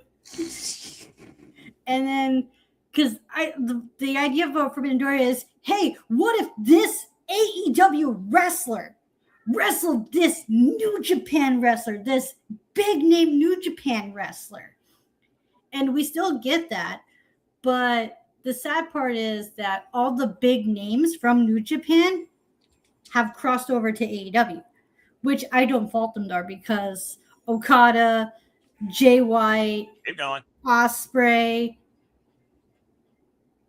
I think there's a one I'm missing, but they've done everything they could in New Japan. So they felt like to venture onwards to elsewhere. And this is not the fault of AEW, but also New Japan has heavy blame because they are not the best at building up potential main eventers for when their big names that they've like cycled around and relied on leave. So now they have that big gap. And because of that, the AEW people, like the AEW fans who don't watch New Japan, aren't familiar with some of the New Japan names unless they've already had featured on AEW or they've been featured on the American shows. And not every New Japan wrestler is featured on the American shows, especially for New Japan Strong. So there's kind of that disconnect. And because of the disconnect, I think we should hold off on the Forbidden Door. Like, I don't say like close it permanently, but make it like every 2 years or so until New Japan has built up enough people so that people like, oh, hey, I know that person. That'd be so cool if they wrestled this person who's not dual contracted. Because you also got to take into consideration. Because I was about to ask, do we count Takeshita as a New Japan wrestler or is he an AEW wrestler? Triple contracted, primarily home in AEW. I'm just saying. Okay. I was going to say, personally, at this point, I count him as AEW because that's his primary home. Yeah. He may be multi-contracted, but his primary base where you see him most consistently now is AEW. I'm going to load each Forbidden Door card just so I can further elaborate here and we can further look into this. Continue. Because the whole basis of Forbidden Door was, what if this AEW wrestler wrestled this New Japan wrestler who they've never wrestled before, or it's been so long since they last wrestled each other. And we've kind of strayed away from that concept because especially last year when it was very AEW heavy. So I understand why they have to put some CMML people and Stardom people. And it's because not only did they want to utilize all their partnerships, but because of the lack of star power that New Japan has. To no fault of AEW. That's just the shoddy booking of New Japan and how they do stuff over there, which is, sometimes I don't even know what goes on sometimes. And it's like, as much as I like New Japan, I question their booking because their mainstays, all the top players, they're not going to be there for long. So you got to build up people to eventually take their place for when they do retire or venture on elsewhere. So, the Forbidden Door concept, it needs to be closed, not permanently, but I'd say wait about like 3-5 years before we decide to reopen it again. Okay, so you kind of are where I'm at because, and Noah, you can attest to this. I don't remember if Walter was here last time we had this conversation, but I know Noah was. Oh, yeah. But I had that same kind of theory that maybe it should be an every 2 to 3 year type of thing. Yeah, that's what you first were. Year on, year off type of thing, because give it some time. Again, this is my feelings about this prior to matches being announced tonight. I felt like the Global Wars was more Forbidden Door than Forbidden Door card was looking. Oh, I agree. you know, and that was just Global Wars. That was so much fun. Like, there's a small part of me, and we can get to this a little bit more when we get to the main event topic. There's a small part of me that wants to see Thekla retain over Starlight Kid. The lights go out, and Tessa Blanchard just fucking drops her in the center of the ring, so that at Grand Slam we can get Tessa versus Thekla. Whoa! Yeah, that's a really good shout. Yeah. Yeah, especially when she said she chose Mexico. That's a really good shout, actually. And CMLL are already partnered with AEW. That's right. Her fiance has appeared on TV before as Fenge. Yep. So, like, dude, and then we just go from Thekla having had a Stardom challenger to a CMLL challenger going into Grand Slam in August. Yeah, and in case you're all wondering, that is your Global Wars card, by the way. I want you to take a look at this real quick, and I want you to look at this. You have Siri from Stardom. You have freaking Takumi Iroha from the Marvelous promotion in Japan. You have CMLL, where they did an actual match, by the way, from CMLL for the Ring of Honor World Tag Team Championships. That was a coup de call, by the way, because, again, I don't speak Espanol, so that was a fun thing, as JJ was probably just listening to it and hearing me in the green room. Thank you, by the way, as always. Arigato. And, again, you got freaking...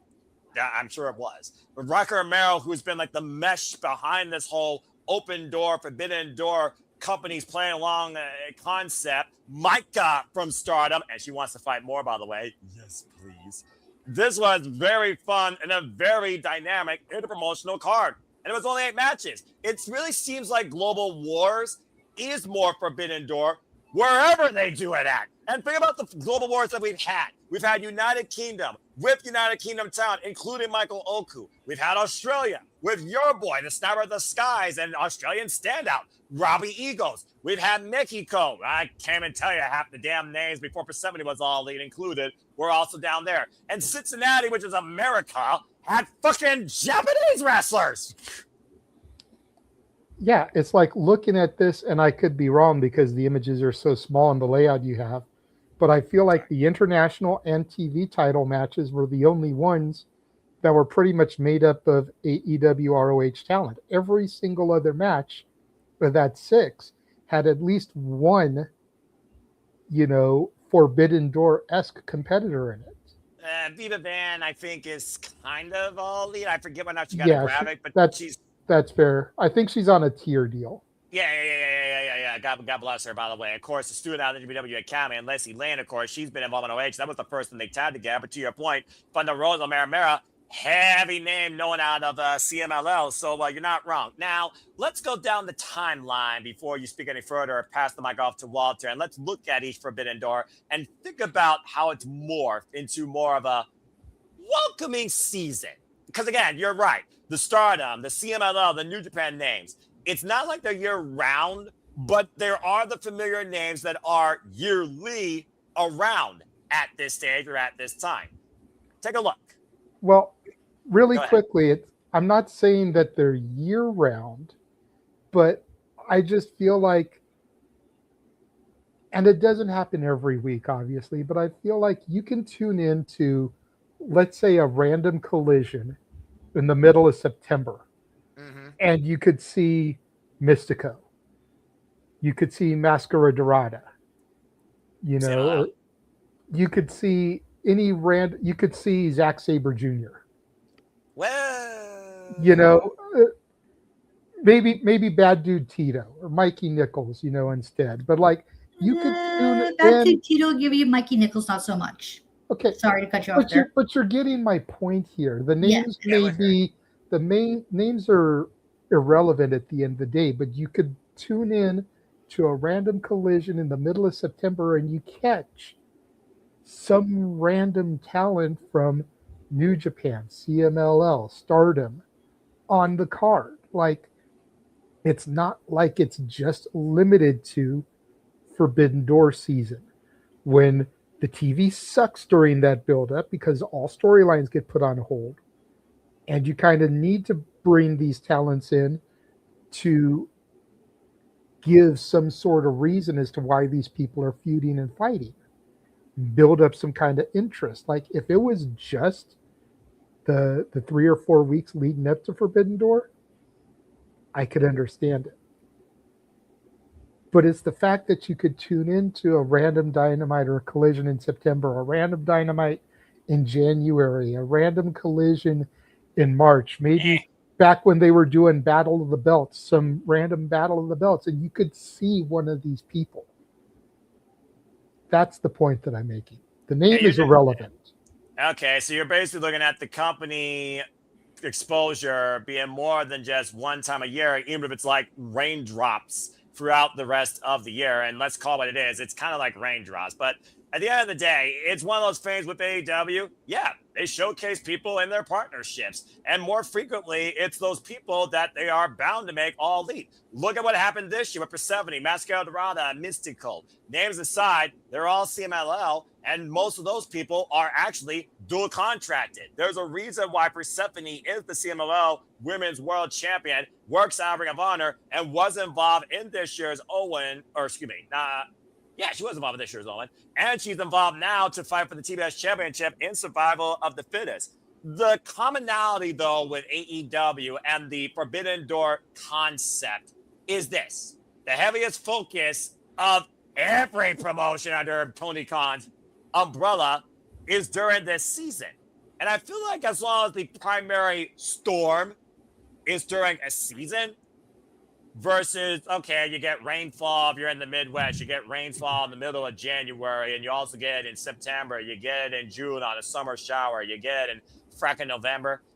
I'm not that bothered by it, honestly, because it's not like it perpetually affects major stuff, but it could lead to some tiny stuff. And as I look at these Forbidden Doors from the past, whether or not they were in Canada, whether or not they were in America, the UK, whether or not it was just New Japan, you trickle in Stardom, or now you have Stardom, CMLL, and New Japan. There has been, at least at this stage, that subtle evolution of, we're not looking at names of people, we're looking at company exposure. And this stage should be that time where you have that company's exposure. When you look at the first Forbidden Door, it was strictly freaking New Japan and AEW, period. It literally was only presented by them.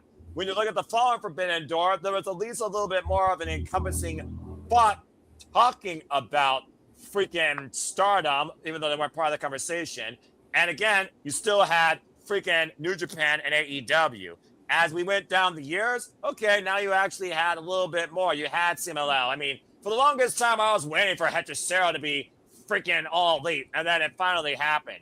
When I think the Forbidden Door, at least in concept, showcased everybody, was honestly in London. I mean, again, Bozilla, Stardom, Zack Sabre Jr., Nigel McGuinness. Enough said. It felt like to me that over the years, at least Forbidden Door has exposed those company names more. And this year, they're really trying to put that name out there, I feel, for Stardom with this continued tension of Thekla and Taro Okada. So at least during this season, I can appreciate it. But again, I understand your point. At the end of the day, though, as long as it's not every week, I'm okay with it being a drop, especially if it's a collision, where, to your point, nobody really watches it. I accept that. I watch it, though, because I'm fine with exhibitions. And also, if it's just about an exhibition and not messing with a championship, I'm not bothered by it. But I do understand your point. But I need more Marvelous in Ring of Honor. I'm just going to say that for the record. And High-End wants more Marvelous in Ring of Honor, too. Yes, please. So I know I'm the host, but would you mind reading this comment from Andrea real quick? Nick told me to say, I'm not saying it. Nope, I'm not saying it. Nice try. I'm not saying it. Joe Hendry. What do you think I am? What was that, Walter? Joe Hendry.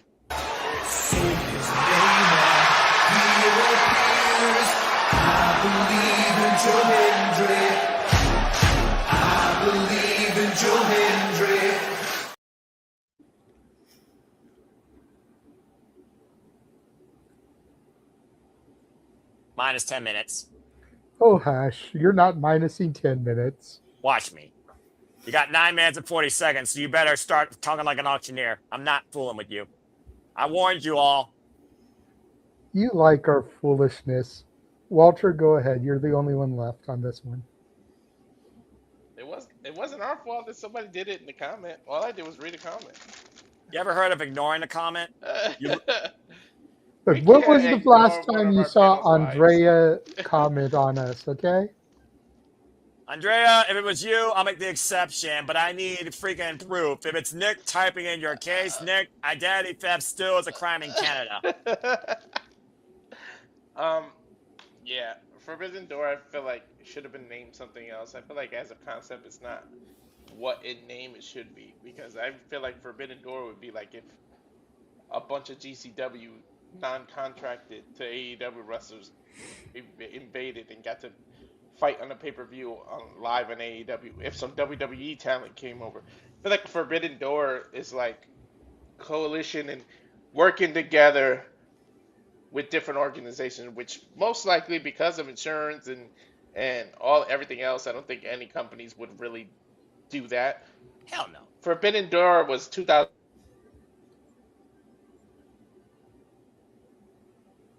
Uh-oh. Walter froze. Danhausen must have cursed him. Technical difficulties.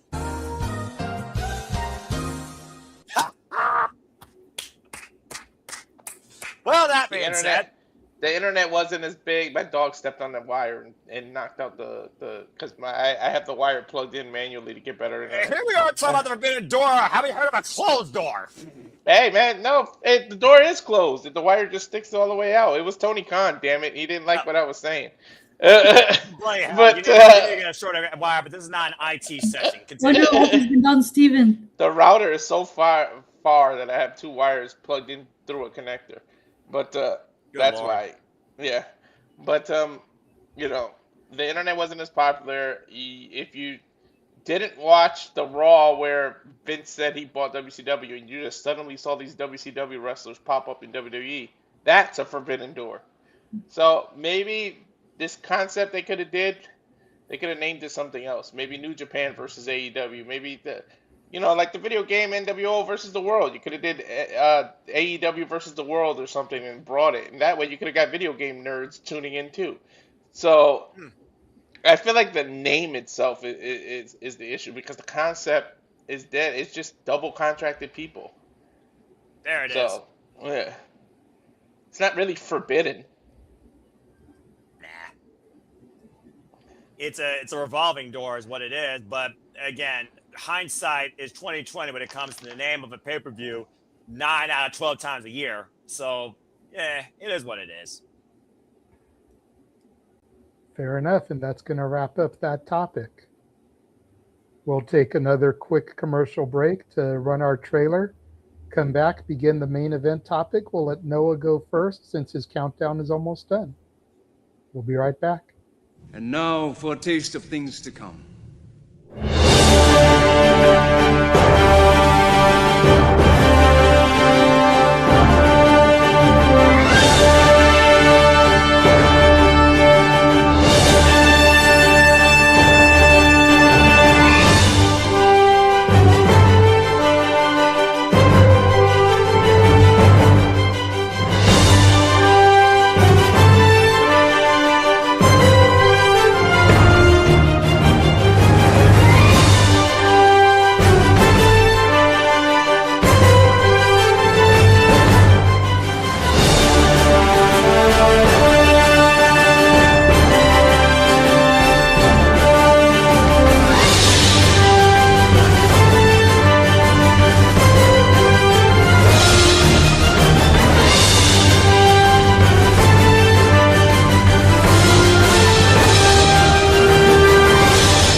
And as that trailer truly encompasses here at the Cinema Studios, we encompass, embrace, celebrate, engage, pontificate, analyze, criticize, and react to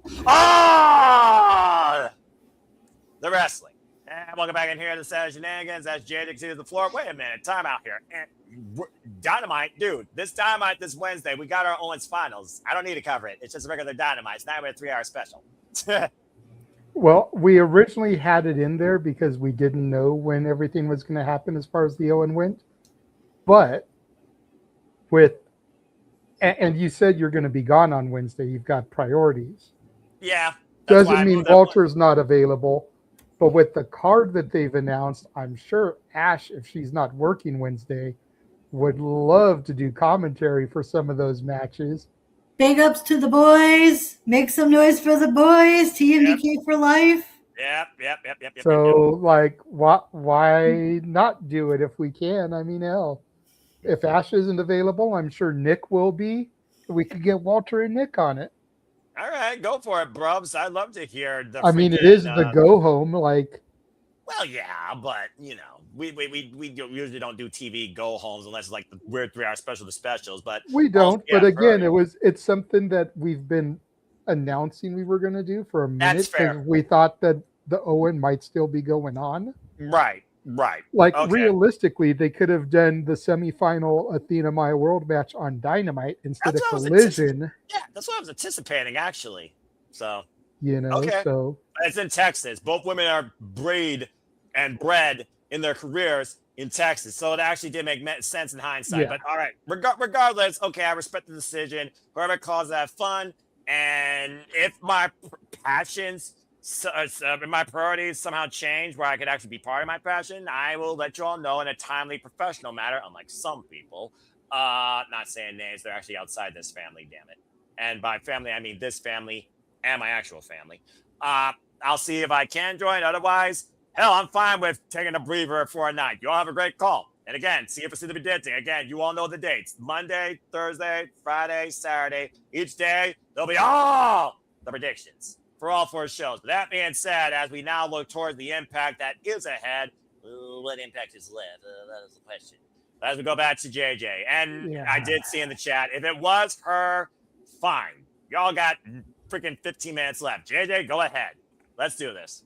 So, Jesus, this is something that really needs to be talked about. You know, we've mentioned bits and pieces as people have left, but with the news that came out this past week about Tessa Blanchard, about Tommy Dreamer, you know, there has been a serious mass exodus of TNA since it reverted from Impact back to TNA in 2024. All of those people in that picture and more have left the company, whether they were terminated, whether their contract expired and they just chose not to renew, or whether they asked for their release and were granted it. How they left the company is really irrelevant at the end of the day. All of those people and more have now left the company. Yes. And it begs the question, what is there left for TNA?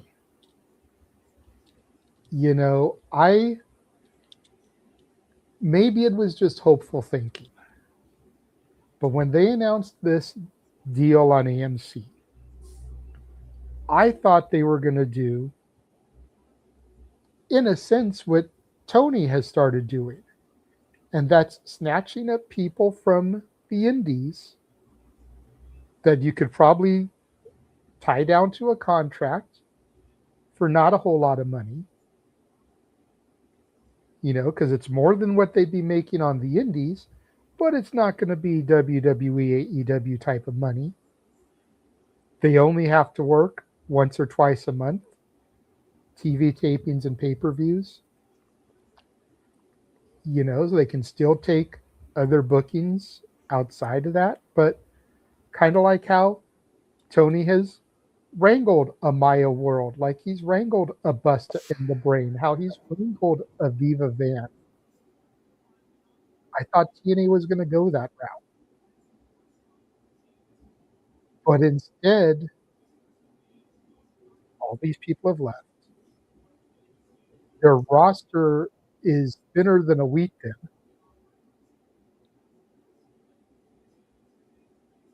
And Santana is probably going to be leaving come the end of the year when his contract expires. Oh boy. Leon Slater is probably going to be leaving at the end of this year when his contract expires. That's probably why he lost the title to Cedric Alexander. You know, the Hardys are Hall of Fame bound, if we're being honest. It's just a matter of when does their contract expire. They seem to really like what they're doing in TNA. If we're being honest, TNA has been the best place for Matt Hardy. Because that's where the broken gimmick was born. Yeah.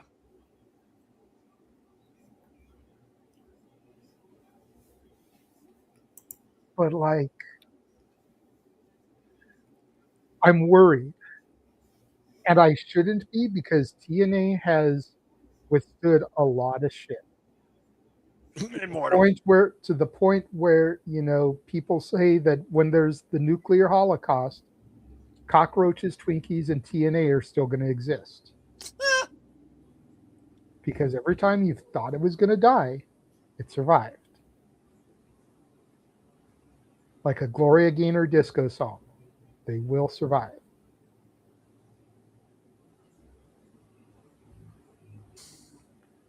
So knowing that time is ticking, knowing that it is the final countdown for Noah Foster, diddle-doo, diddle-doo-doo-doo, You're not wrong.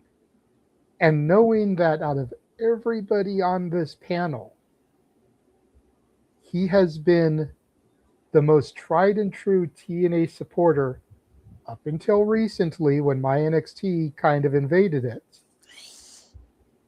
I'm going to go to him first. That way he can get his thoughts out and say his adieus.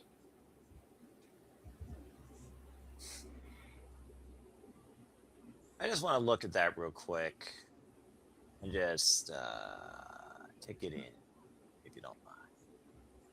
No worries. And yes, I put all the women on one side on purpose. That's the side I'm looking at the most. Let's see. Tag team. Was a tag team. Champion. Champion. Could have been champion. Definitely should have been champion. Was a tag team. Former leading knockout. Could have been the champion. Could have been the leader again. Okay. Former world heavyweight champion. You want to go there? Yeah, absolutely. All right, I'm not gonna boil over like John Oliver tonight and freaking turn this into a rant or a TED talk. It's just sad, really, because yeah, I've seen the best and the worst. Freaking Don Callis, Cyrus the Virus, once ran TNA back in the early days when they booted Watts out as director of authority under dubious means with that Goldilocks gold digger. Freaking Double J Jeff Jarrett, why you may think he said Hostage was the only guy there, basically running the ship and also trying to freaking keep building it. Freaking Jim Cornette, freaking Eric Bishop, Hulk Hogan, God help. Freaking 16 different channels where you had more of a freaking pissant movie or freaking fishing expedition registered more on the Richter scale of television than TNA Wrestling was when they brought back the six-sided ring for a short stint. Dixie World, MVP, fracking pandemic, where it felt like the rejuvenation, which morphed the era of the Virtuosa, and Jordan Grace, Deanna Purrazzo restored the Knockouts division, and the Tad Towers were actually in a Tad division. That's some crazy shit. And then you have this Timu Tony Khan, probably weaker than him guy running this. That's a movie guy, doesn't know jack shit about the wrestling business, removing the wrestling executives, it seems, from those positions that brought TNA back to life in the first place when TNA was missed for its identity when the total nonstop action was still there, leaving its impact in wrestling. And now I got this. I really don't know what to expect. Like I said, I think the writing's on the wall for what I kept on saying, what would happen with this freaking AMC deal, this partnership, and the one-sidedness it felt like, where the alternative wrestling business is becoming nothing more but a similarity to sports entertainment and a breeding ground for future evolved stars in WWE, if not in NXT. Hello, Joe Hendry. But at least Joe Hendry has the entertainment value, so I guess they're doing stuff with him. Wait, what's he doing right now? He's injured. Never mind. Then again, that's the nature of the business, so I'm not going to blame the Fed on that. Plus, they barely have the man fucking wrestle, so it's like, you know, whatever.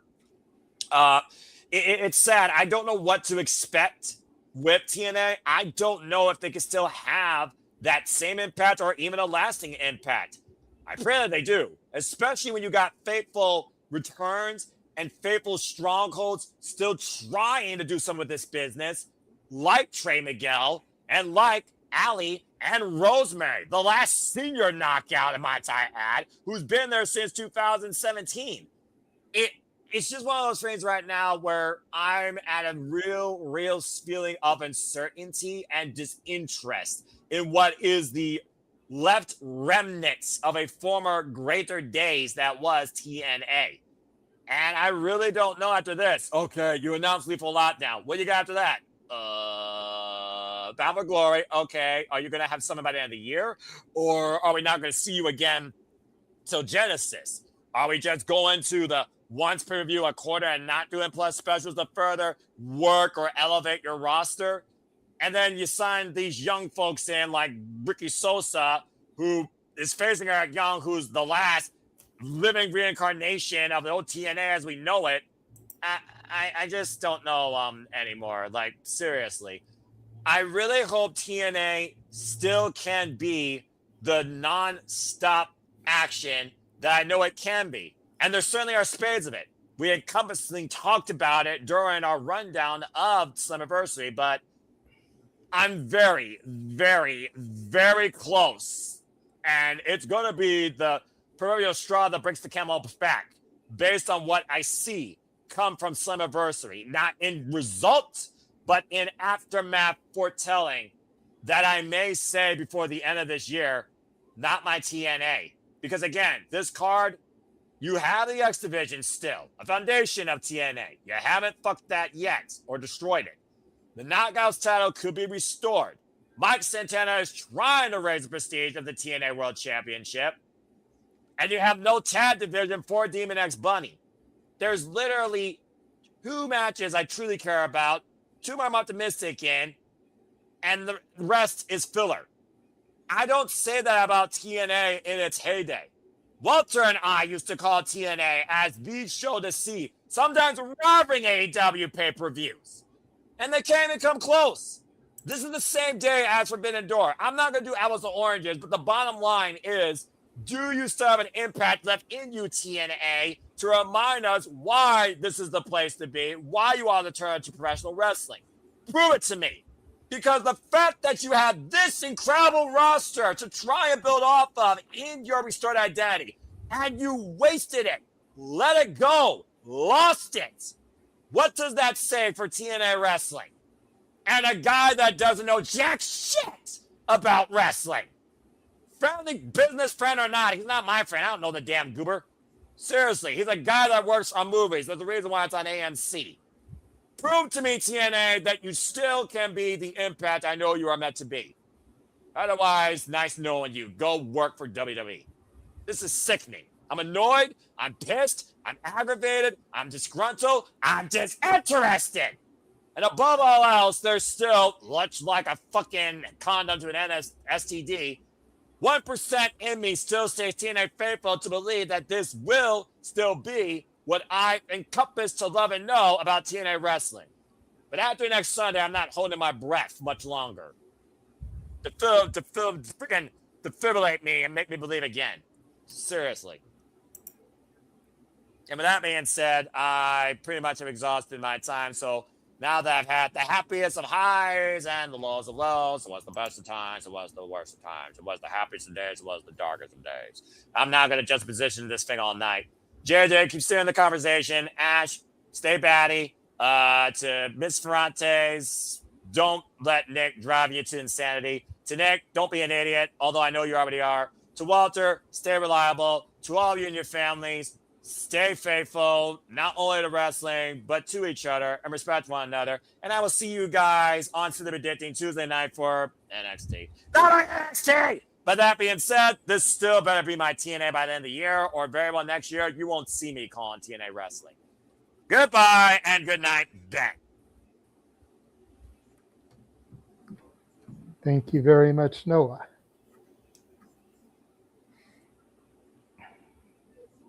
All right. There he goes. Nick, can you hear us? Hello? Is it me you're looking for? Yeah, except you were supposed to be here 2 hours ago, fucker. Blame my wife. It's her fault. Screw you. It's your fault. Because you wanted to have family time. Oh, let's go have family time.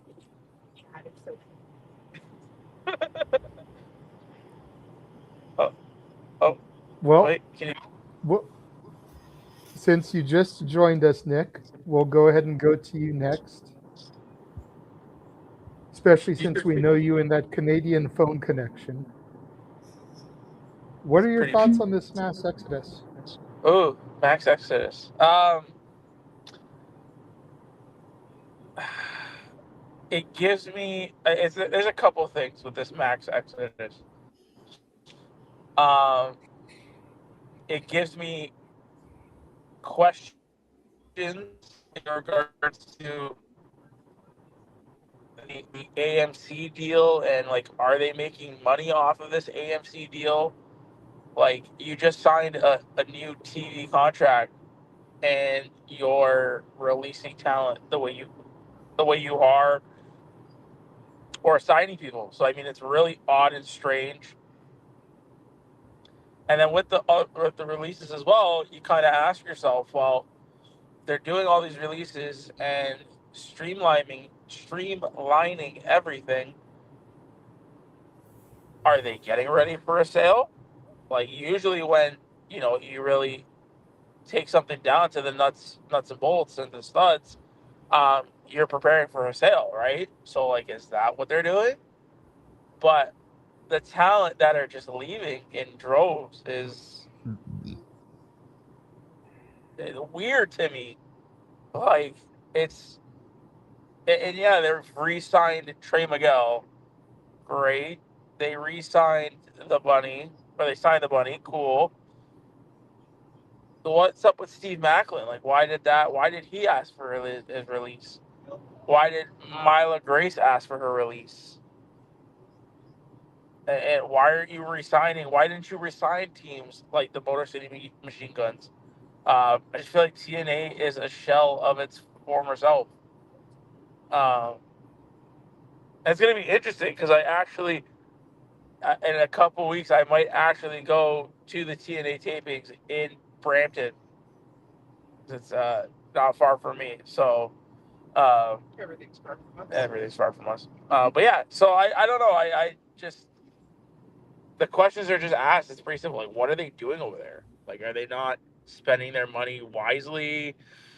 Are they not spending their money at all? If I'm AMC, am I at, like, did I waste my money on, like, if I'm AFC and I'm looking at all of this and the product is not getting better, like, I'm starting to have questions of, did I spend my money wisely?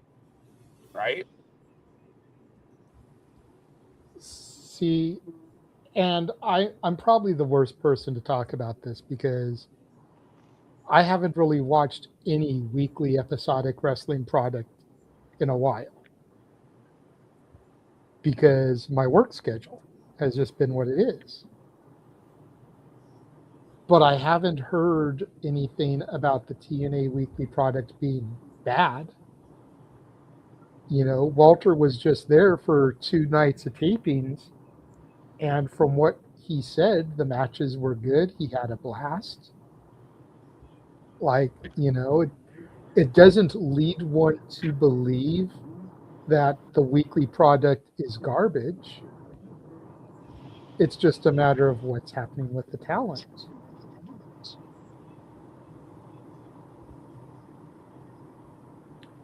Let's see here. Datilla's in the, really quickly. Datilla's in the chat here. She's another big TNA supporter. She says, Myla Grace is understandable.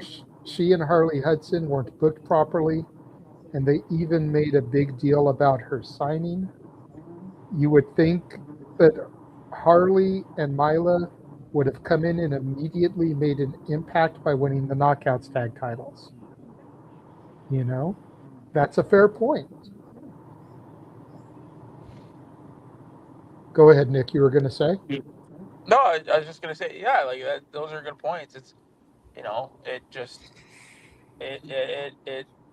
Not to say the product is bad on a week-to-week basis, because again, I don't watch the weekly product. I couldn't tell you. But I mean, they're not blowing the doors off either. I don't think. Well, again, I try not to get into ratings numbers because that shouldn't be what matters. No. But their ratings on AMC are better than what they were on Access. So that's got to be a step in the right direction, right? Well, I'm speaking more Now, of... are they on par with Dynamite? No. But the last I heard, they were, I don't want to say not far, but, you know, a reasonable distance away from Collision. Collision consistently gets like 300 to 400,000. I think Impact was getting around like 175 to 225 last I heard. So that's really not horrible in the grand scheme of things, right? Like,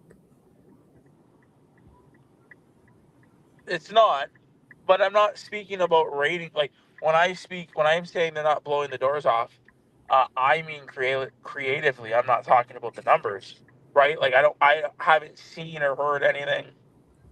well, in fairness, no company is blowing the doors off creatively. No, I don't. That's very true. You know, so again, let's not compare there, because it's not like WWE is in the midst of the bloodline, you know, from 4 years ago, which was driving huge ratings for Fox. Like, you know, and it's not like AEW is in the middle of the Punk debut run and that whole feud with MJF and Darby and everything. Like, no company right now is blowing the doors off creatively. No. So I don't think that's a fair criticism either. Okay. Yeah, I hope hopefully they can figure it out and get what they need sorted. Like it seems like TNA is at least willing to try things. You know, like that Righteous Garden match or whatever that Walter saw. You know, that was an abstract concept, right? You know, it's either going to work or it's going to fail. Will there be another Righteous Garden match? I guess we'll have to wait and see at some point. But it definitely was interesting. Probably about as interesting as the first match from the Hardy compound. Right? No.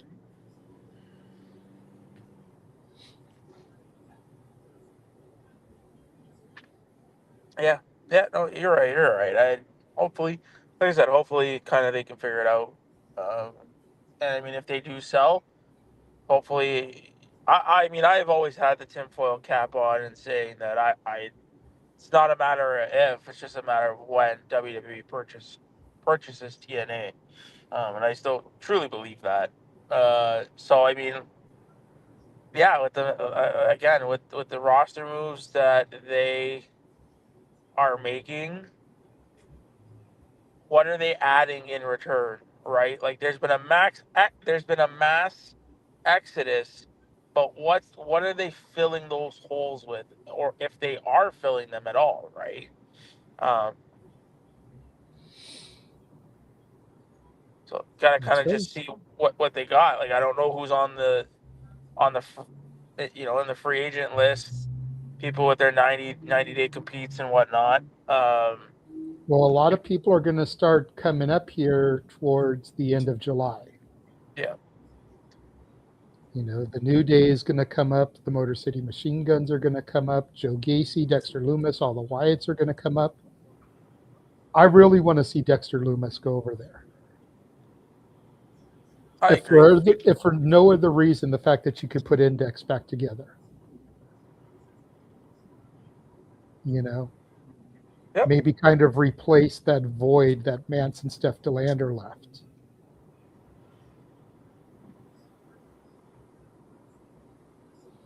Datilla again in the chat says she's opposed to WWE or AEW buying TNA. We don't need a monopoly. Wrestlers need different places to work. I'm not opposed to TNA being sold, though. You know, which then begs the question, who would have the money to buy it, if not Tony Khan or WWE TKO? Yeah. I had an interesting thought about that. But before I give that, Walter and Ash still need to give their thoughts. So we'll go to Ash next. Go ahead, Ash. Your thoughts on this mass exodus? It's just very eye-opening and concerning about like what's going on backstage with management and the creative team that's causing these wrestlers to not renew their contracts and want to venture out elsewhere. That's the big issue is like what's going on with management and the way how TNA is run, because I'm not faulting the wrestlers. I hear if they want to leave because they're trying to better themselves and they don't see a future in TNA, by all means leave. It's just what's going on behind the scenes. That's very concerning because to have this amount of people leave within like, what is it, like a 6-month period since the AMC deal is very alarming. So something must be going backstage as they play their business. Just to cut you off, all those people haven't left in the last 6 months. It's been the last 2.5 years. Okay. All those people in that graphic have left since it reverted from Impact back to TNA. Okay. The point still stands that there is something going on with management ever since the AMC deal. I agree with you, but I'm just trying to say it's not that critical because all those people didn't leave in 6 months. It's been 2.5 years. Fair enough. But it is quite the alarming amount, though. It's just like it makes you question like what roster do they have? Because I said this multiple pitched this idea that the TNA might have to start pulling from the indies and doing like these contracts where like they can work TNA and also work the indies as well, like rebuild the partnership. TNA needs to rebuild their partnerships with the indie companies so that as a working environment, although it's kind of hard to when certain companies will be like, yeah, we're rivals, so we can't do that, which is like what happened with the whole Tessa Blanchard situation where she chose to work CMLL. She chose CMLL over TNA because she couldn't wrestle in both because TNA is partnered with WWE, who owns AAA, who's a rival company to CMLL, who's signed with AEW. Oh.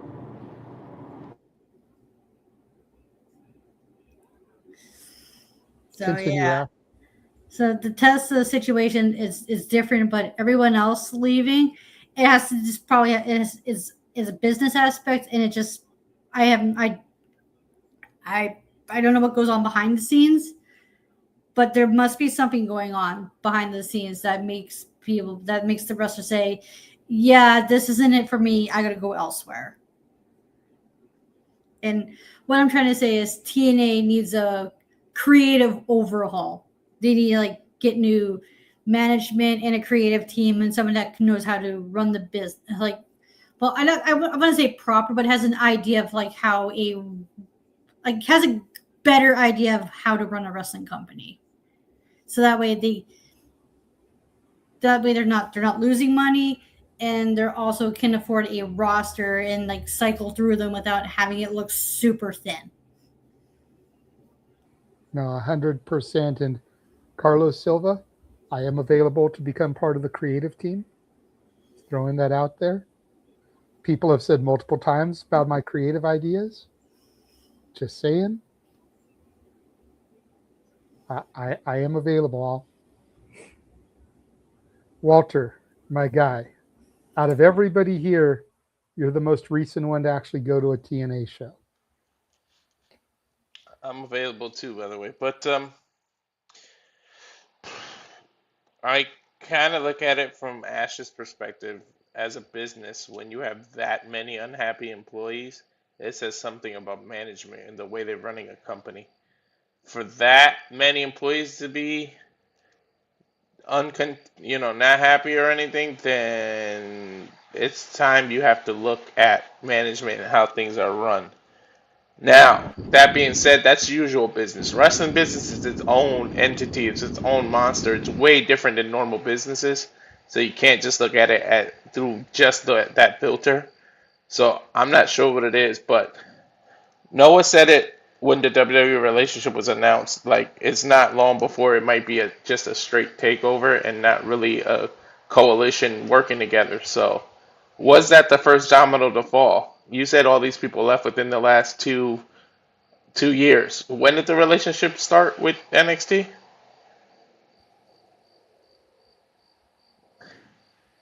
Officially about a year ago. About a year? Around January of last year. Okay. Masha's the only one. That was legal. That was a PR mess and legal issue. So that one I get. And then Tessa, the relationship with AEW over the relationship with WWE, that one I get. Those are the only two. Everything else, I don't get. Well, Steph wanted to be cleared to wrestle. She had an injury, doctors wouldn't clear, so she bet on herself, and look what she's doing on the indies. So sometimes it's the wrestler just needs to bet on themselves because she tried to do it through the system didn't work. And no, that's not a pun because of the system that's in TNA. But I still don't trust the system. I really don't know. I want to know what's what this comes out of. There's rumors that the parent company's kind of looking to sell for like $40-50 million or something, but it's just rumors, grain of salt, so we don't know. It'd be interesting, but usually when there's a mass exodus like that, it's right before a sale. We kind of saw WWE do the same thing right before they sold to TKO. They released a lot of people, including backstage. When it started being more than just talent, and it started being all those backstage people, it was a little uh-oh, and then that TKO announcement happened.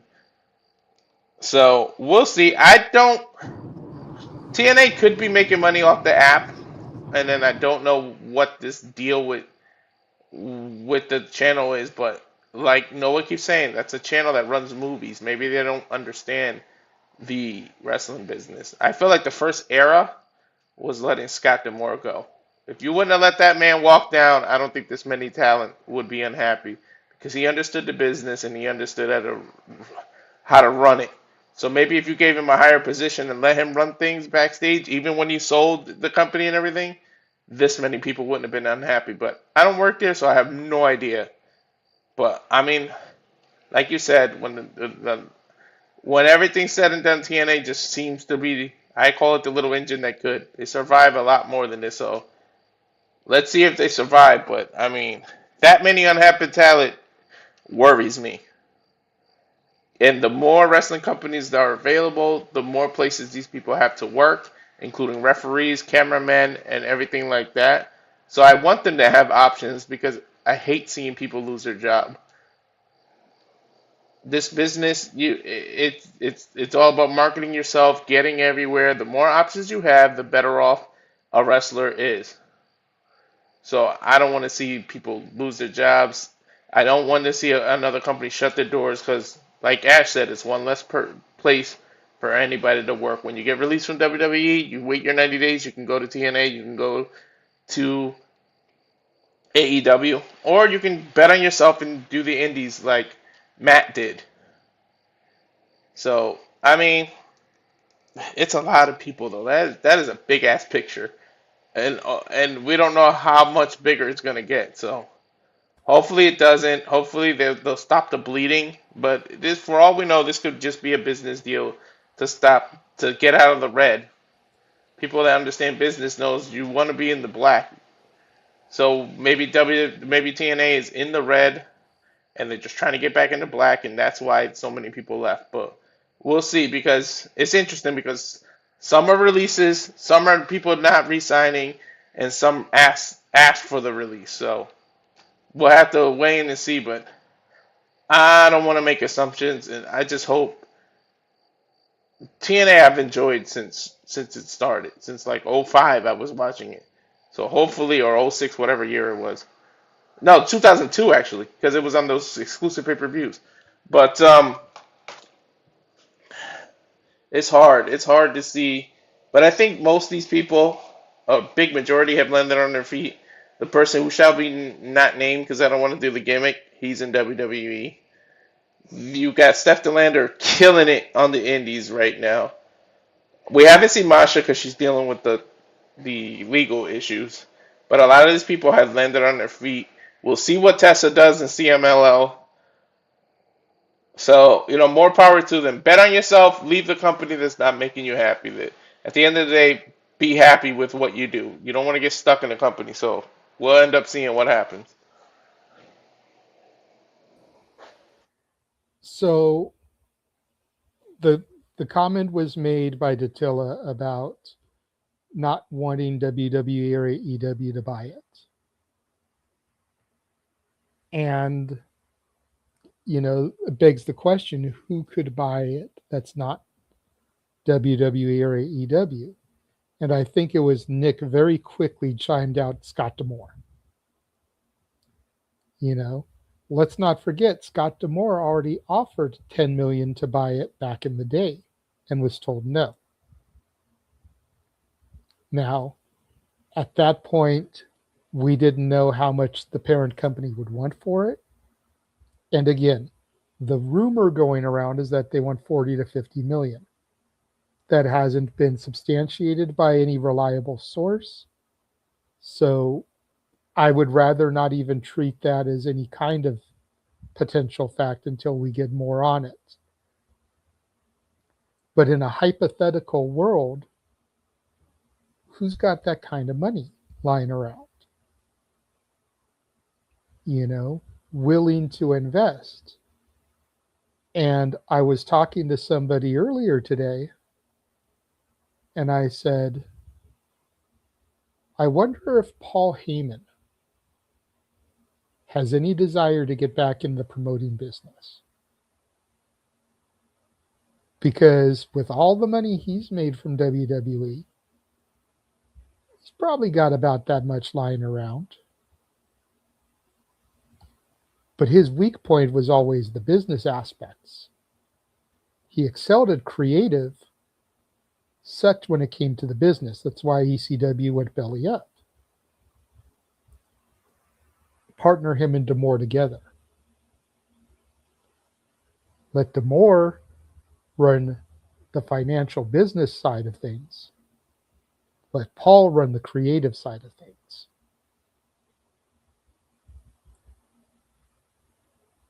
That was my big ooh as far as who could buy it. Because then you've got wrestling minds who are still relatively young enough that they're not your Michael Hayeses and your Vince McMahonses. Paul was always really good about keeping his finger on the pulse. And even when he was away from WWE, he got into all kinds of different little business ventures, podcasts and stuff. Before podcasting really became like something that took off in the world. And talent agencies and stuff. Like, he got involved in a bunch of stuff. I don't know, like, what would you guys think about that dynamic duo? And we'll kind of run this backwards. We'll start with you, Walter, then go to Ash, and then go to Nick. And I know that's your son. Billy Corgan already owns and runs NWA, and we won't even go into how the NWA is doing financially. Like, despite the fact that our girl La Princesa now has the Burke, that truly has become just a vanity project for Billy. It's I do this thing when I have downtime from being a rock star. He has to do with the rock star thing. Because when the Pumpkins go on tour, he always brings like Natalia Markova and some of the girls on stage to kind of like, be rocker chicks for him, to try to drum up publicity. And like anyone who's seen what Natalia Markova looks like can understand why Billy Corgan would trot her out on stage. Not to disrespect her, but she's a looker. She's definitely got that 80s hair metal video girl look to her. But go ahead, Walter. Your thoughts on Paul Heyman and Scott D'Amore potentially as a dynamic duo if that were to happen? That's a good ass 1-2 punch, but is Paul Heyman willing to risk it if WWE be like, nah, you either stay in the position you're in, or if you're gonna go out on that adventure, we have to let you go. Is he gonna bet on himself like that? I feel like you're right. That'd be a hell of a 1-2 punch, though. Now I kind of want to see it, but that's a lot to bet on yourself. And I think it can work. Those two great minds put together, it would eventually work. So that's a good one to think about. I don't know who else would buy it. Like Freddie Prinze Jr.? Maybe. And Netflix can't purchase it because they got that relationship with WWE. Well, Paramount has the relationship with UFC and with TKO. So I don't think they would bid on it. Bischoff and Hervey? Oh, that's a good one. It'll be pretty interesting. When it's confirmed that they really want to sell, I want to see if a bidding war starts. But I'll be very interested because I feel like Hulu's part of Disney. So would Disney buy that? But Disney's connected with ESPN. Exactly. So that's WWE. So like that's the problem with monopolizing companies. You see, right now there's not that many options unless somebody comes out of the woodwork out of nowhere. It'll be interesting, but I think fucking Paul Heyman and Scott D'Amore will be a hell of a 1-2 punch, to be honest. I would love to see that.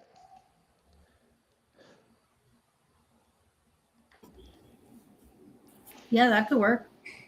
And plus, with the if Scott D'Amore buys TNA and they have the creative mind of Paul Heyman, it helps with the roster problem that they have because TNA, if with Scott D'Amore owning TNA, him and MLP, that's a big enough roster right there. See, I know a lot of the people that left early on, we're talking because it went from Impact to TNA in January of 2024. So I'd say a lot of people that left between January and December of 2024 left because of Scott D'Amore being booted. I want to say that was around that year span was around the time Deonna Purrazzo left, Giselle Shaw left, Josh Alexander left. Like these were all people that D'Amore really pushed.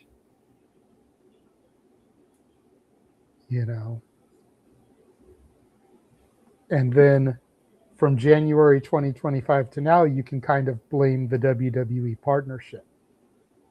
But that first year, I think a lot of it was people that were supporters of D'Amore, and D'Amore was gone.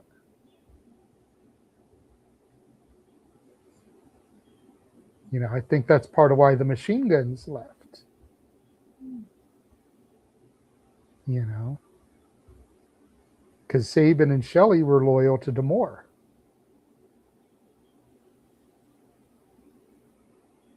And I know Nick still has his theory, you know, that right after that 90 days expires, AEW is going to be in Michigan. Like the expiration is a Friday, like the following Wednesday, Dynamite is going to be in Michigan. And what better place to have the Machine Guns debut than in Michigan? Mm-hmm. So Nick, go ahead and bring it home. What do you think about the D'Amore and Heyman 1-2 combination? I think they'd be like oil and water. I don't see them working that well together, which would be unfortunate because they're both great at what they do. But I don't see them working together. I think I don't know. Like I don't. The Billy Corgan thing is a stretch. I don't think he would own. Like I don't think he would want to own it because he's got whatever he's got going on with NWA. So I don't think he would own it. Who else would be out there? I don't know. Like it almost at that point, it would almost have to be WWE or TKO to own it. I think for me, the real, and I liked what Ash said about the like what's going on in the back. And I asked myself that same question because you know what? How do you let a guy like Tommy Dreamer, who bleeded TNA, was always such an advocate for TNA. How do you like what went into that decision, right? And then I think the cherry on top of it that really makes you scratch your head is the Sami Callihan one, right? Because you know if you hear back what Sami Callihan said on Busted Open, shout out to those guys. As soon as he found out about Tommy, he was like, okay, great. I might be getting the call to be head of creative, right? Because I guess he really wanted that position, only to be blindsided and being told that he's fired. So, like, if you have homegrown talent like that, like a Sammy, and like a Tommy Dreamers, and you're parting ways with them, there has to be something bigger in play. Just has to be. That's a fair shout. Yeah, but other than that, right? Like, who would own it? I don't really see there being anybody. Yeah, it's at the point where, and I know this is a conversation that happens in the spaces a bit when buying TNA comes up. So this will be retread some for myself, Nick, and Ash. Walter will probably be the only one like hearing it for the first time. But what do you really gain out of buying TNA? You know, you get a handful of talent, and it's just like, okay, you've got a TV time slot, Thursdays, whatever it is, 6 Pacific, so 9 Eastern for 2 hours. Cool. You can put on a program for however long that deal lasts, unless that time slot becomes null and void if there's a transfer, you know, of ownership. Don't know how that works. but you get a TV time slot, you get a handful of talent. Which of the main two companies, let's do this. Which of the main two companies would benefit most by getting that? Do you think? Because we've already discovered that 3 shows for AEW doesn't work. Because Rampage no longer is a thing.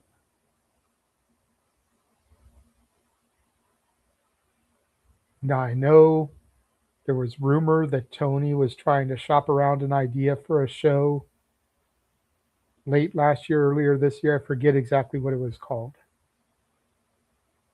But he was shopping an idea for a show. Didn't get picked up. Ratings for Dynamite and Collision are down. Yeah, Ash. Are you referring to the rumored Shockwave? Yes, thank you, Shockwave. So there was that rumored show that didn't get bought. Dynamite and Collision ratings are down. So a third show for AEW, despite the fact that they have the roster to put on a third show, if they would actually just split people up, if they would actually split the talent, do what Nick says, do a roster split, they'd have the talent to fill a third show. They've shown that they can't creatively handle 3 shows. If WWE bought them outright, since they already have the partnership, that would give them 5 shows, technically, on TV, because you've got Raw, you've got NXT, you've got SmackDown, you've got Evolve on Tubi, and then you'd have TNA. You would literally have a WWE televised product every day of the week, not counting the weekends. And I know the haters would come out in droves for that.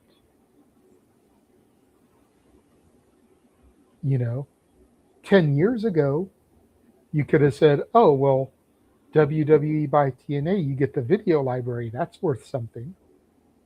Physical media ain't shit anymore. WWE doesn't put out DVDs and Blu-rays anymore.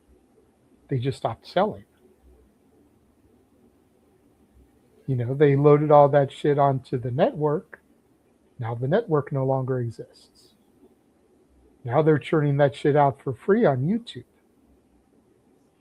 But could you have imagined, 2020 or something or 2021, after 5 years of him being in the company, an AJ Styles DVD Blu-ray that had TNA matches and WWE matches on it? That would have been fucking sick. R-Truth, Ron Killings, have his K-Quick era on one disc, his Ron Killings NWA TNA era on another disc, and then his return as R-Truth with the little Jimmy and the 24/7 and all that on a third disc. That would have been fucking sick. Having the library while the machine guns were there and being able to freely use that footage. Sick. Joe Hendry footage, Jordan Grace footage. But physical media doesn't do shit anymore. It doesn't sell. A guy like me would still buy it, but en masse, public doesn't buy it. We just live in a streaming society. That's why if you go to Walmart and stuff, you barely see DVDs, Blu-rays. Hell, you barely see CDs anymore.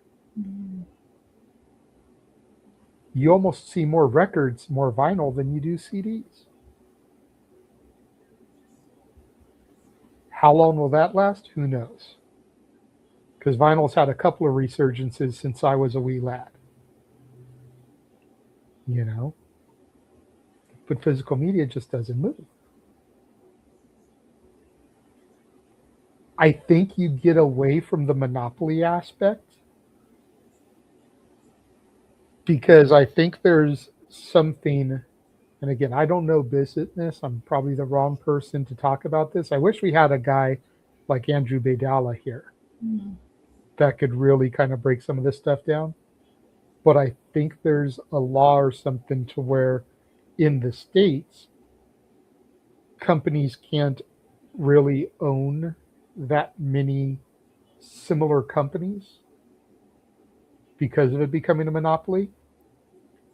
I think you get away with that though, because I believe that Anthem is Canadian based, which is why they got away with buying AAA because that's Mexico based.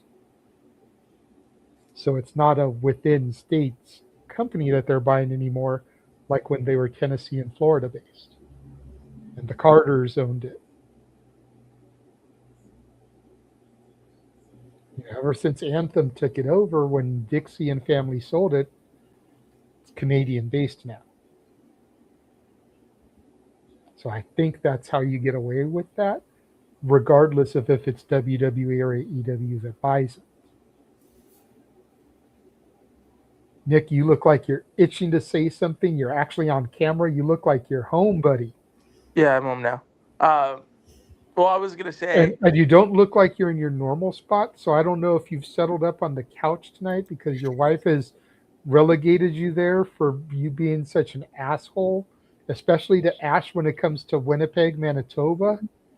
what about But, Winnipeg? Wait, well, hold on. Whoa. What's going on with Winnipeg? I don't know what you're talking. I love Winnipeg. Winnipeg is like great. It's just like the absolute most magical place in the world. Okay, now you're overselling it. It's true though. It's Winnipeg.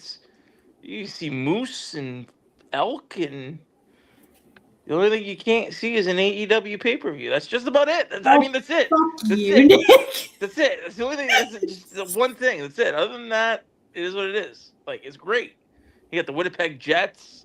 You got the Winnipeg Blue Bombers. The only thing that you probably won't have is Redemption, because Redemption is in Montreal, not in Winnipeg. Nobody wants to be in Winnipeg. Yeah, but nobody wants to go to Montreal either because every time wrestling goes to Montreal, someone gets screwed.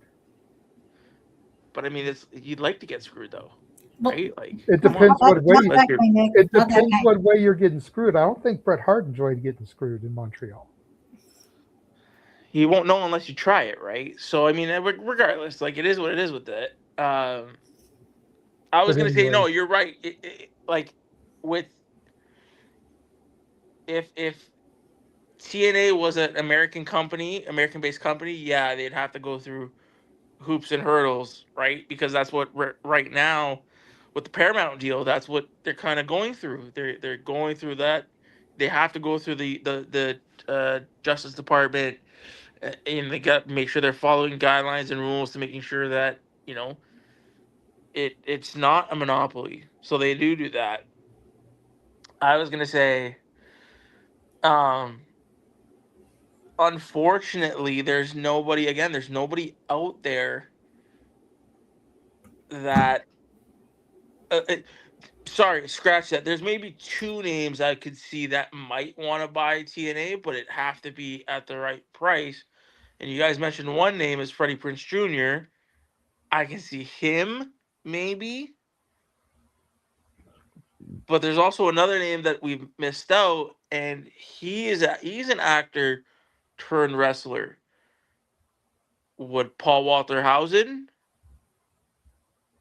want to maybe? I know that he does work with MLW, but would he want to buy AEW or TNA? Maybe. What about Jelly Roll? He's going through a divorce. You can't have that right now. No, hey, Jelly Roll's not going through a divorce. Yes, he is. Is it Jelly Roll? Jelly Roll's going through. Yeah, you're right. It was Jelly Roll. It is Jelly Roll. He filed. Guys, what if a certain Vinnie Mac swoops in and buys TNA and gets back into the wrestling business? I didn't want to bring his name into it, but yeah, I mean, it's a fair shout. I mean, what if Shane O'Mac buys it? I was just about to say that Shane was. Yeah, I was about to mention Shane. Does The Rock buy it? It's another fair shout. Ooh, that yeah. Like maybe not TKO, but maybe The Rock and A24, right? Because that is his production company. And I mean, they have this new partnership with OVW. Maybe. Well, that hasn't been etched in stone yet. But the question, when it comes to Dwayne, the $1 million question becomes, does The Rock have time? Running a wrestling promotion takes time and energy. He is on movie sets a lot. Now, yes, he would have to hire people to do creative and stuff, but does he have the time to invest into, let's say, that first inaugural year?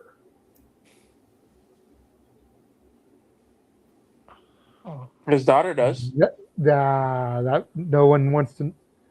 I love Simone Johnson more than most people do. Okay? I give her way more credit than most people do. She does not have the brain to run TNA. Yeah. Dwayne's ex, Danny Garcia, possibly.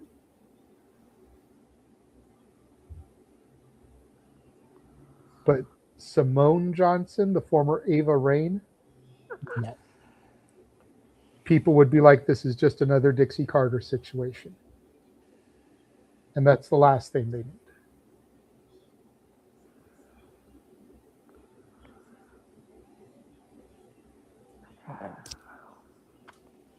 I don't know. I don't know. I don't know who really can buy it then at that point. Like it'd have to be fucking WWE. Because I don't think I can't see Tony wanting to buy that. I think he'd buy something like PWG before he bought TNA.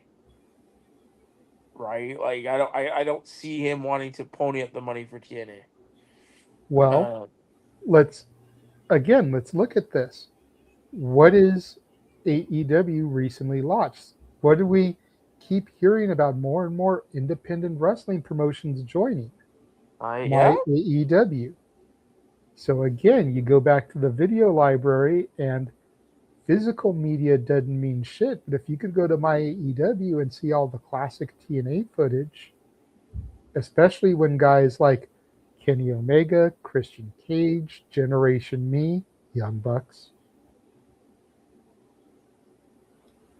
Frankie Kazarian, Christopher Daniels.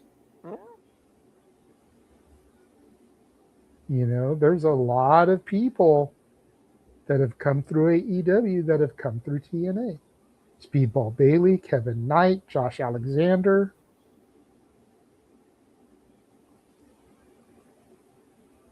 Deonna Purrazzo. Jeff Jarrett, to Charles's point.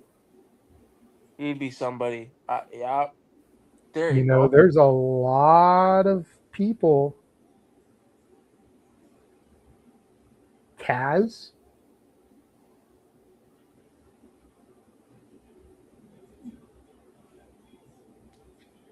I wouldn't mind seeing Jeff Jarrett. Jeff Jarrett's a good show. Wouldn't mind seeing Jeff Jarrett own TNA again. Well, no, I'm talking about those people came through that, them having access to that footage. Some of Steen's best stuff, Joker Steen. TNA, baby. Charles is throwing out names of people that have come through AEW that were connected to TNA. He's not naming people to buy it. Billy Gunn, Voodoo Kin Mafia. Ooh, good show. That's a good show.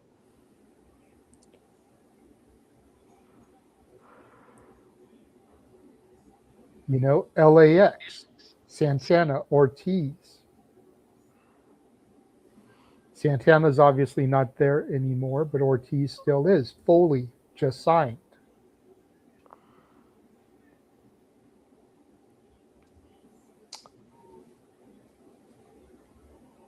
And it would almost be a petty move by TK, right?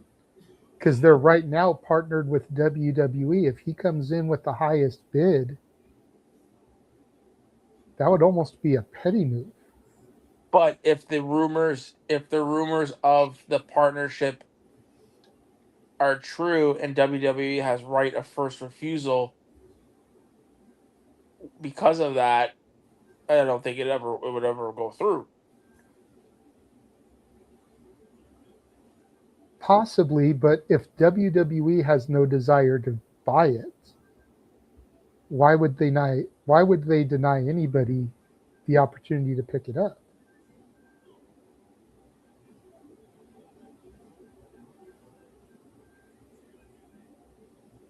These are the questions that we have. And that's why I went ahead and let Noah get his pieces out and just dismiss him, because I knew him being here for this whole back and forth. Yeah.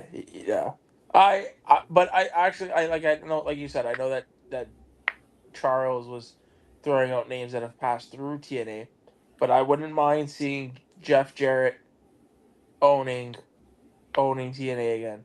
That'd be pretty cool. I think that What would be would pretty be cool. the benefits of Jeff Jarrett owning it, though? If Jeff Jarrett and since he's still technically contracted to AEW, would it be a conflict of interest?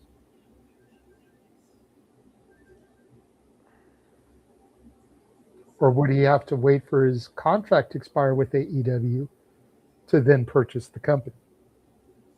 I would say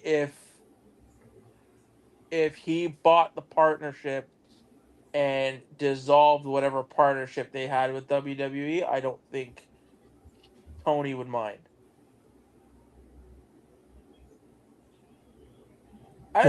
That's not what I'm saying. I'm saying that with Jarrett being contracted by AEW, if he bought a separate wrestling company, wouldn't that be a conflict of interest between TNA now and AEW? Forget the WWE part for a second. You have a contracted AEW wrestler buying another promotion. Like Ash? It would be like if somebody that was employed by Pepsi bought Coke.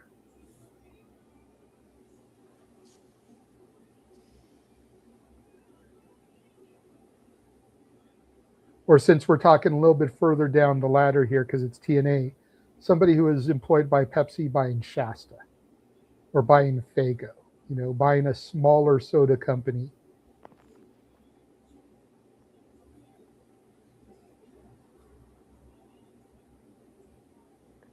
Like, I feel like that would be a conflict of interest. Because now you know the recipes of the other company. You know the financial strategies of the other company. You know the marketing strategies of the other company. I believe it is a conflict of interest. We'll put it in terms you could understand here, Nick, because you're Canadian.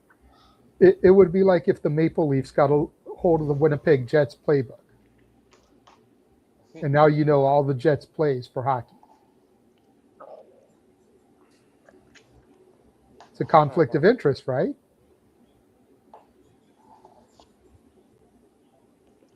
Now you're about to go play the Jets, but you know all their plays because you've got their playbook. Let's fuck the Jets. But I thought you liked Winnipeg. I love Winnipeg. Winnipeg is the greatest magical place on earth. Trust me, half of America says fuck the Jets too, but it's a different team. Yeah, it's the New York Jets. Only person I ever know that ever supported the New York Jets was Kevin Arnold on the Wonder Years. Because he always had a New York Jets jacket. At least he supported a Jets franchise. AEW doesn't seem to support the Winnipeg area, so I mean, it is what it is. Omega, you are an EVP. Use your EV powers to bring them to your hometown. Like, what the fuck are you doing, man? Right? Come on. Yeah, I don't know. He wants to bring them to Montreal.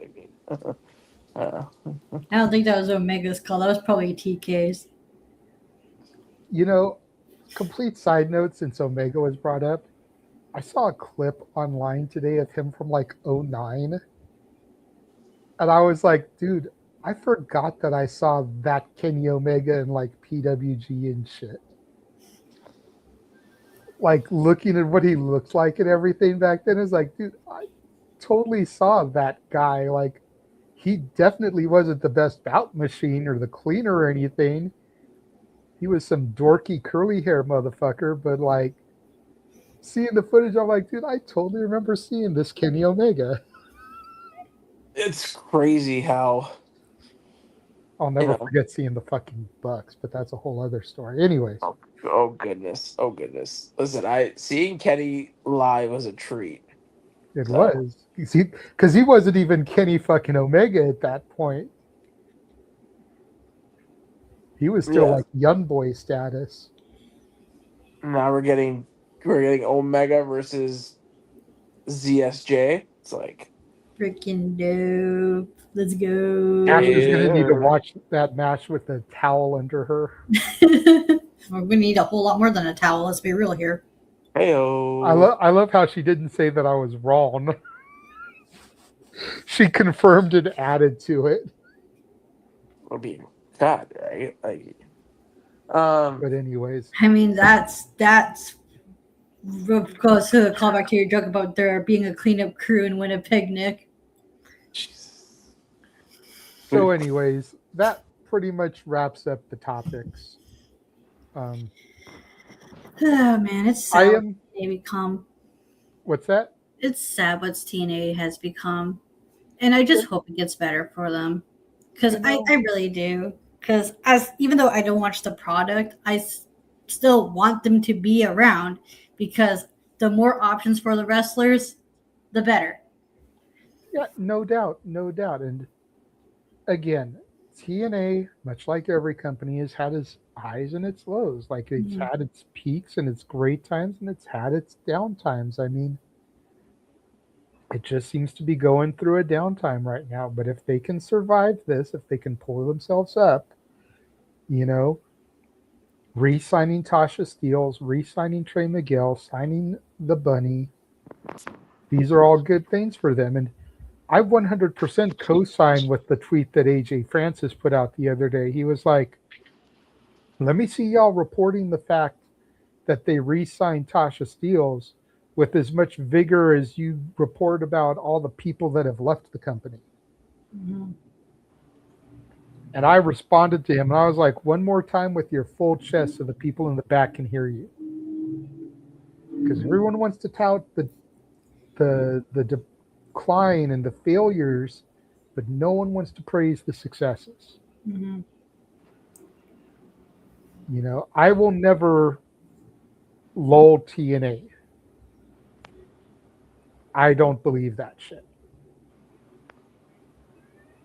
You know, because I don't hear those same people lull AEW when they were on their decline. You know, again, let's keep the energy around. Mm-hmm. If there's one thing people can say about me, it's that I'm consistent.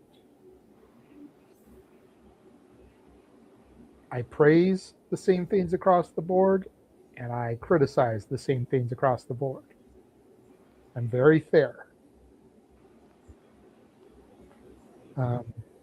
That being said, as we get to the start of the hour here, I'm going to run the trailer one more time.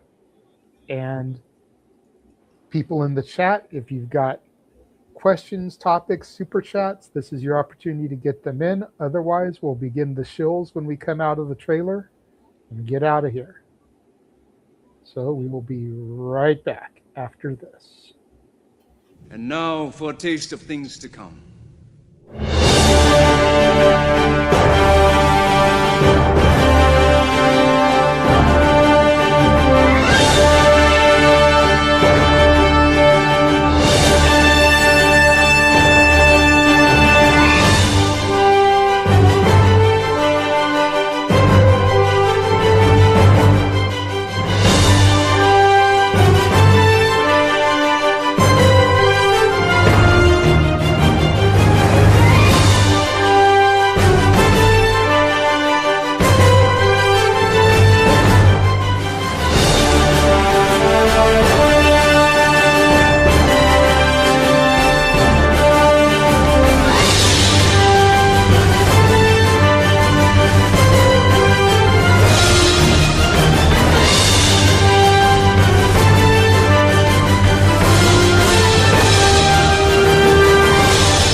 You're muted.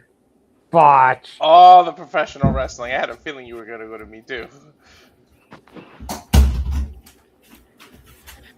All right. So then I'm not seeing any questions in the chat. Let me know if anything pops in there as I start to run through our shills and everything.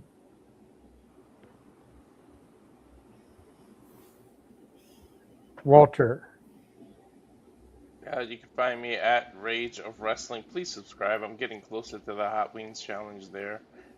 Please subscribe to that. On Instagram, it's walter.cruz.940. On the X, it's at Walter Alex Cruz. Blue Sky, you can find me at Walter Alex Cruz, but I don't even know when's the last time I even logged into Blue Sky, but yeah, follow me there. Ash. You can find me on X, the app formerly known as Twitter, at ShadowBadAsh, and subscribe to my YouTube channel at Batty for Wrestling. Don't be a dickhead. That's right. He was here for a couple hours earlier, but Noah Foster. Find him on X and YouTube at nfoster1916. Nixer. Damn. You can, damn. You can find me on Twitter at what's my at NickBeLeaf12. Oh, I gotta change that. Check us out. We got a lot of great stuff coming up.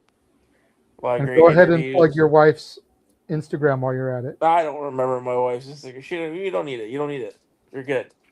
I don't remember it. And that's why you're on the couch. Hey, listen. I'd rather be on the couch than not hosting an AEW pay-per-view, okay? You Weird quiet flex, over but there. okay. What? I said weird flex, but okay. You need to go, Ash, you need to go into the back and listen to all of my my Winnipeg talk. It's great. Oh yeah, all the GCW watch-alongs. You'll see them all. See them all. Oh, Jesus. Or, you can just clip them and put them in a nice little highlight package. That'd be pretty cool. Might be able to work that out. Hey. Canadian on Canadian violence. From the friendliest country. Follow our resident Pink Ranger at Rangers of Wrestling on Twitch, Instagram, and YouTube, and Datilla_ on X. You can also find her most recent venture, Pop Culture Powerbomb, that is PC Powerbomb, on X. Find me, of course, on Instagram at the Renegade JJ Williams, on YouTube at Casa D18 Studios X, Casa D18 Studio, no S at the end. Find us at SR Studios 2024 on X. That is where all of the big announcements can be found and made. Let me see. Not sure who that is, but enjoy your big weekends. Thank you so much. That's right, Charles. Believe and chase you. Does Russo have that kind of money? No. Hold on. I'm not done chilling or anything. Calm down. You're on the couch. Make sure you go back in the archives and check out our interview with Big Body Javi, now going by Core Kid Javi, former NXT superstar. Awesome interview there. This coming Thursday, make sure you guys tune in, as we will have the Pro Wrestling Symphony Tag Team Champions, Royal Prestige, Tavon Jordan and Majestic. And then it was announced last week, coming in July, once the 90 days is over, the artist formerly known as Joe Gacy, now known as Joe Sawyer, will be joining us for an movie as well. And there is even more being cooked up in the kitchen that needs to be announced. I have one interview. I'm just waiting to get confirmation on time. That'll be a Wednesday interview, July 1st, with a former two-time TNA Knockouts Tag Team Champion who was also a baddie in AEW. So you're going to want to tune in for that one. And then I also have an interview with a friend of everybody's from the Spaces on X. He graduated from the Nightmare Factory. Featured on the poster for the Backyard Wrestling 8 show from GCW, Mr. Nasty Leroy. He's finally going to be joining us for an interview. Woo! Somebody we've been talking to for a minute, kind of ever since we started participating in Spaces. Nasty Leroy's been around. We've always kind of joked about needing to get him on for an interview. He's always been down. It's one of those things where, no disrespect to Leroy, but the other talents that we've got before him were just more important than him. I mean, in the entire time we've been doing independent wrestling watch-alongs, this Backyard show will be only the second time we've seen him on a screen. Because he was in the Clusterfuck last year, 2025, and then he will be on this show.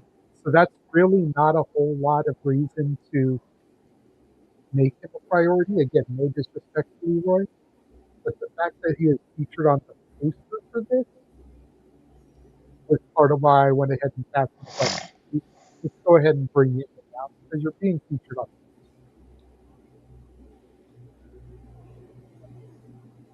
But yeah, so we got a couple of more things that we're cooking up, like I said. Hoping to be announced here in the next few days on social. So again, that's our Studios 2024, what you want to be following to get all of that information.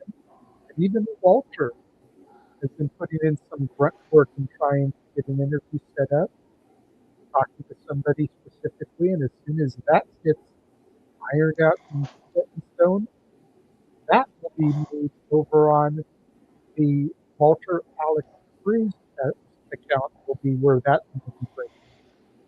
SRS will retweet it, but because it's all his legwork putting it together, he's the one that's going to get to break that news. So, make sure you're following us. Be on the lookout for that. I do really quickly, because I know Nick looked like he wanted to say something. I do really want to put this out there that the word on the street in Nashville is that the Simply Reliable Studios will be sponsoring a match up for this show July 11th from Pro Wrestling Symphony. And I got to say, I love the poster and how it looks like a GameCube game. Yep. Like, I just think that is so good. I saw that poster and I was like, dude, that is epic. Because even though I was kind of leaving video games by then, I immediately knew that was a GameCube game cover. Yeah. Go ahead, Nick. You looked like you wanted to ask something. Well, I was gonna say even the writing, definitely a take on Super Smash Bros. Melee. Mm-hmm. Yeah, I saw it too, and I was like, ooh, fucking Rory and Connor over there, fucking and Pat making moves. Hell Jeez. yeah. All of them follow me now on IG. I follow all of them now on IG. So, like, let's fucking go. Nice. Love it. Love it. Love it. Hopefully we can get some other things. I saw a really, really interesting tweet today that I tagged the crew in. So yes, we I saw that and sent a DM, and we'll see what happens from there. But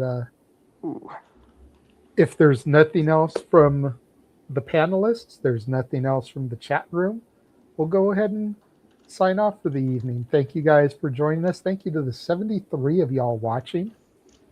Nice. Biggest numbers I think we've ever gotten for a Shenanigans, but then again, I've tried to put tweets out like we do during the watch-alongs and at the start of each topic, what we're getting ready to talk about, some hashtags. So that may be why we went up a little bit more than normal. But thank you to the 73 of y'all watching us. Nice. I do really quickly, and got to make sure I find the right thing here. Go to this URL ticking along the bottom here. That is where you can find Simply Reliable Studios merchandise. Link is also in the descriptions on YouTube, on the Rage of Wrestling channel, the N Foster 1916 channel, and the Casa D18 Studios channel. Go to the description, you'll find that URL, click it. It'll take you to the store where you can buy merchandise. We've got the regular Simply Reliable Studios logo shirt. We've got the Christmas logo. We've got the Walter Cruz I Speak typo shirt, which is completely misspelled, as it should be. But go there, make sure you buy a t-shirt. You can buy a sticker. You can buy a coffee mug for some of these. We got men's and women's shirts up on the site. So you want to get a shirt for yourself, Ash, or if you want to get a shirt for the Mrs. Nick, or Walter for the Mrs. I know we've sold an I Speak typo shirt. Nice. That was the first one to sell. But make sure we get that out there, get that little plug in. Again, thank you to all y'all joining us and tuning in. And until next time, we'll catch you around here on the Shenanigans.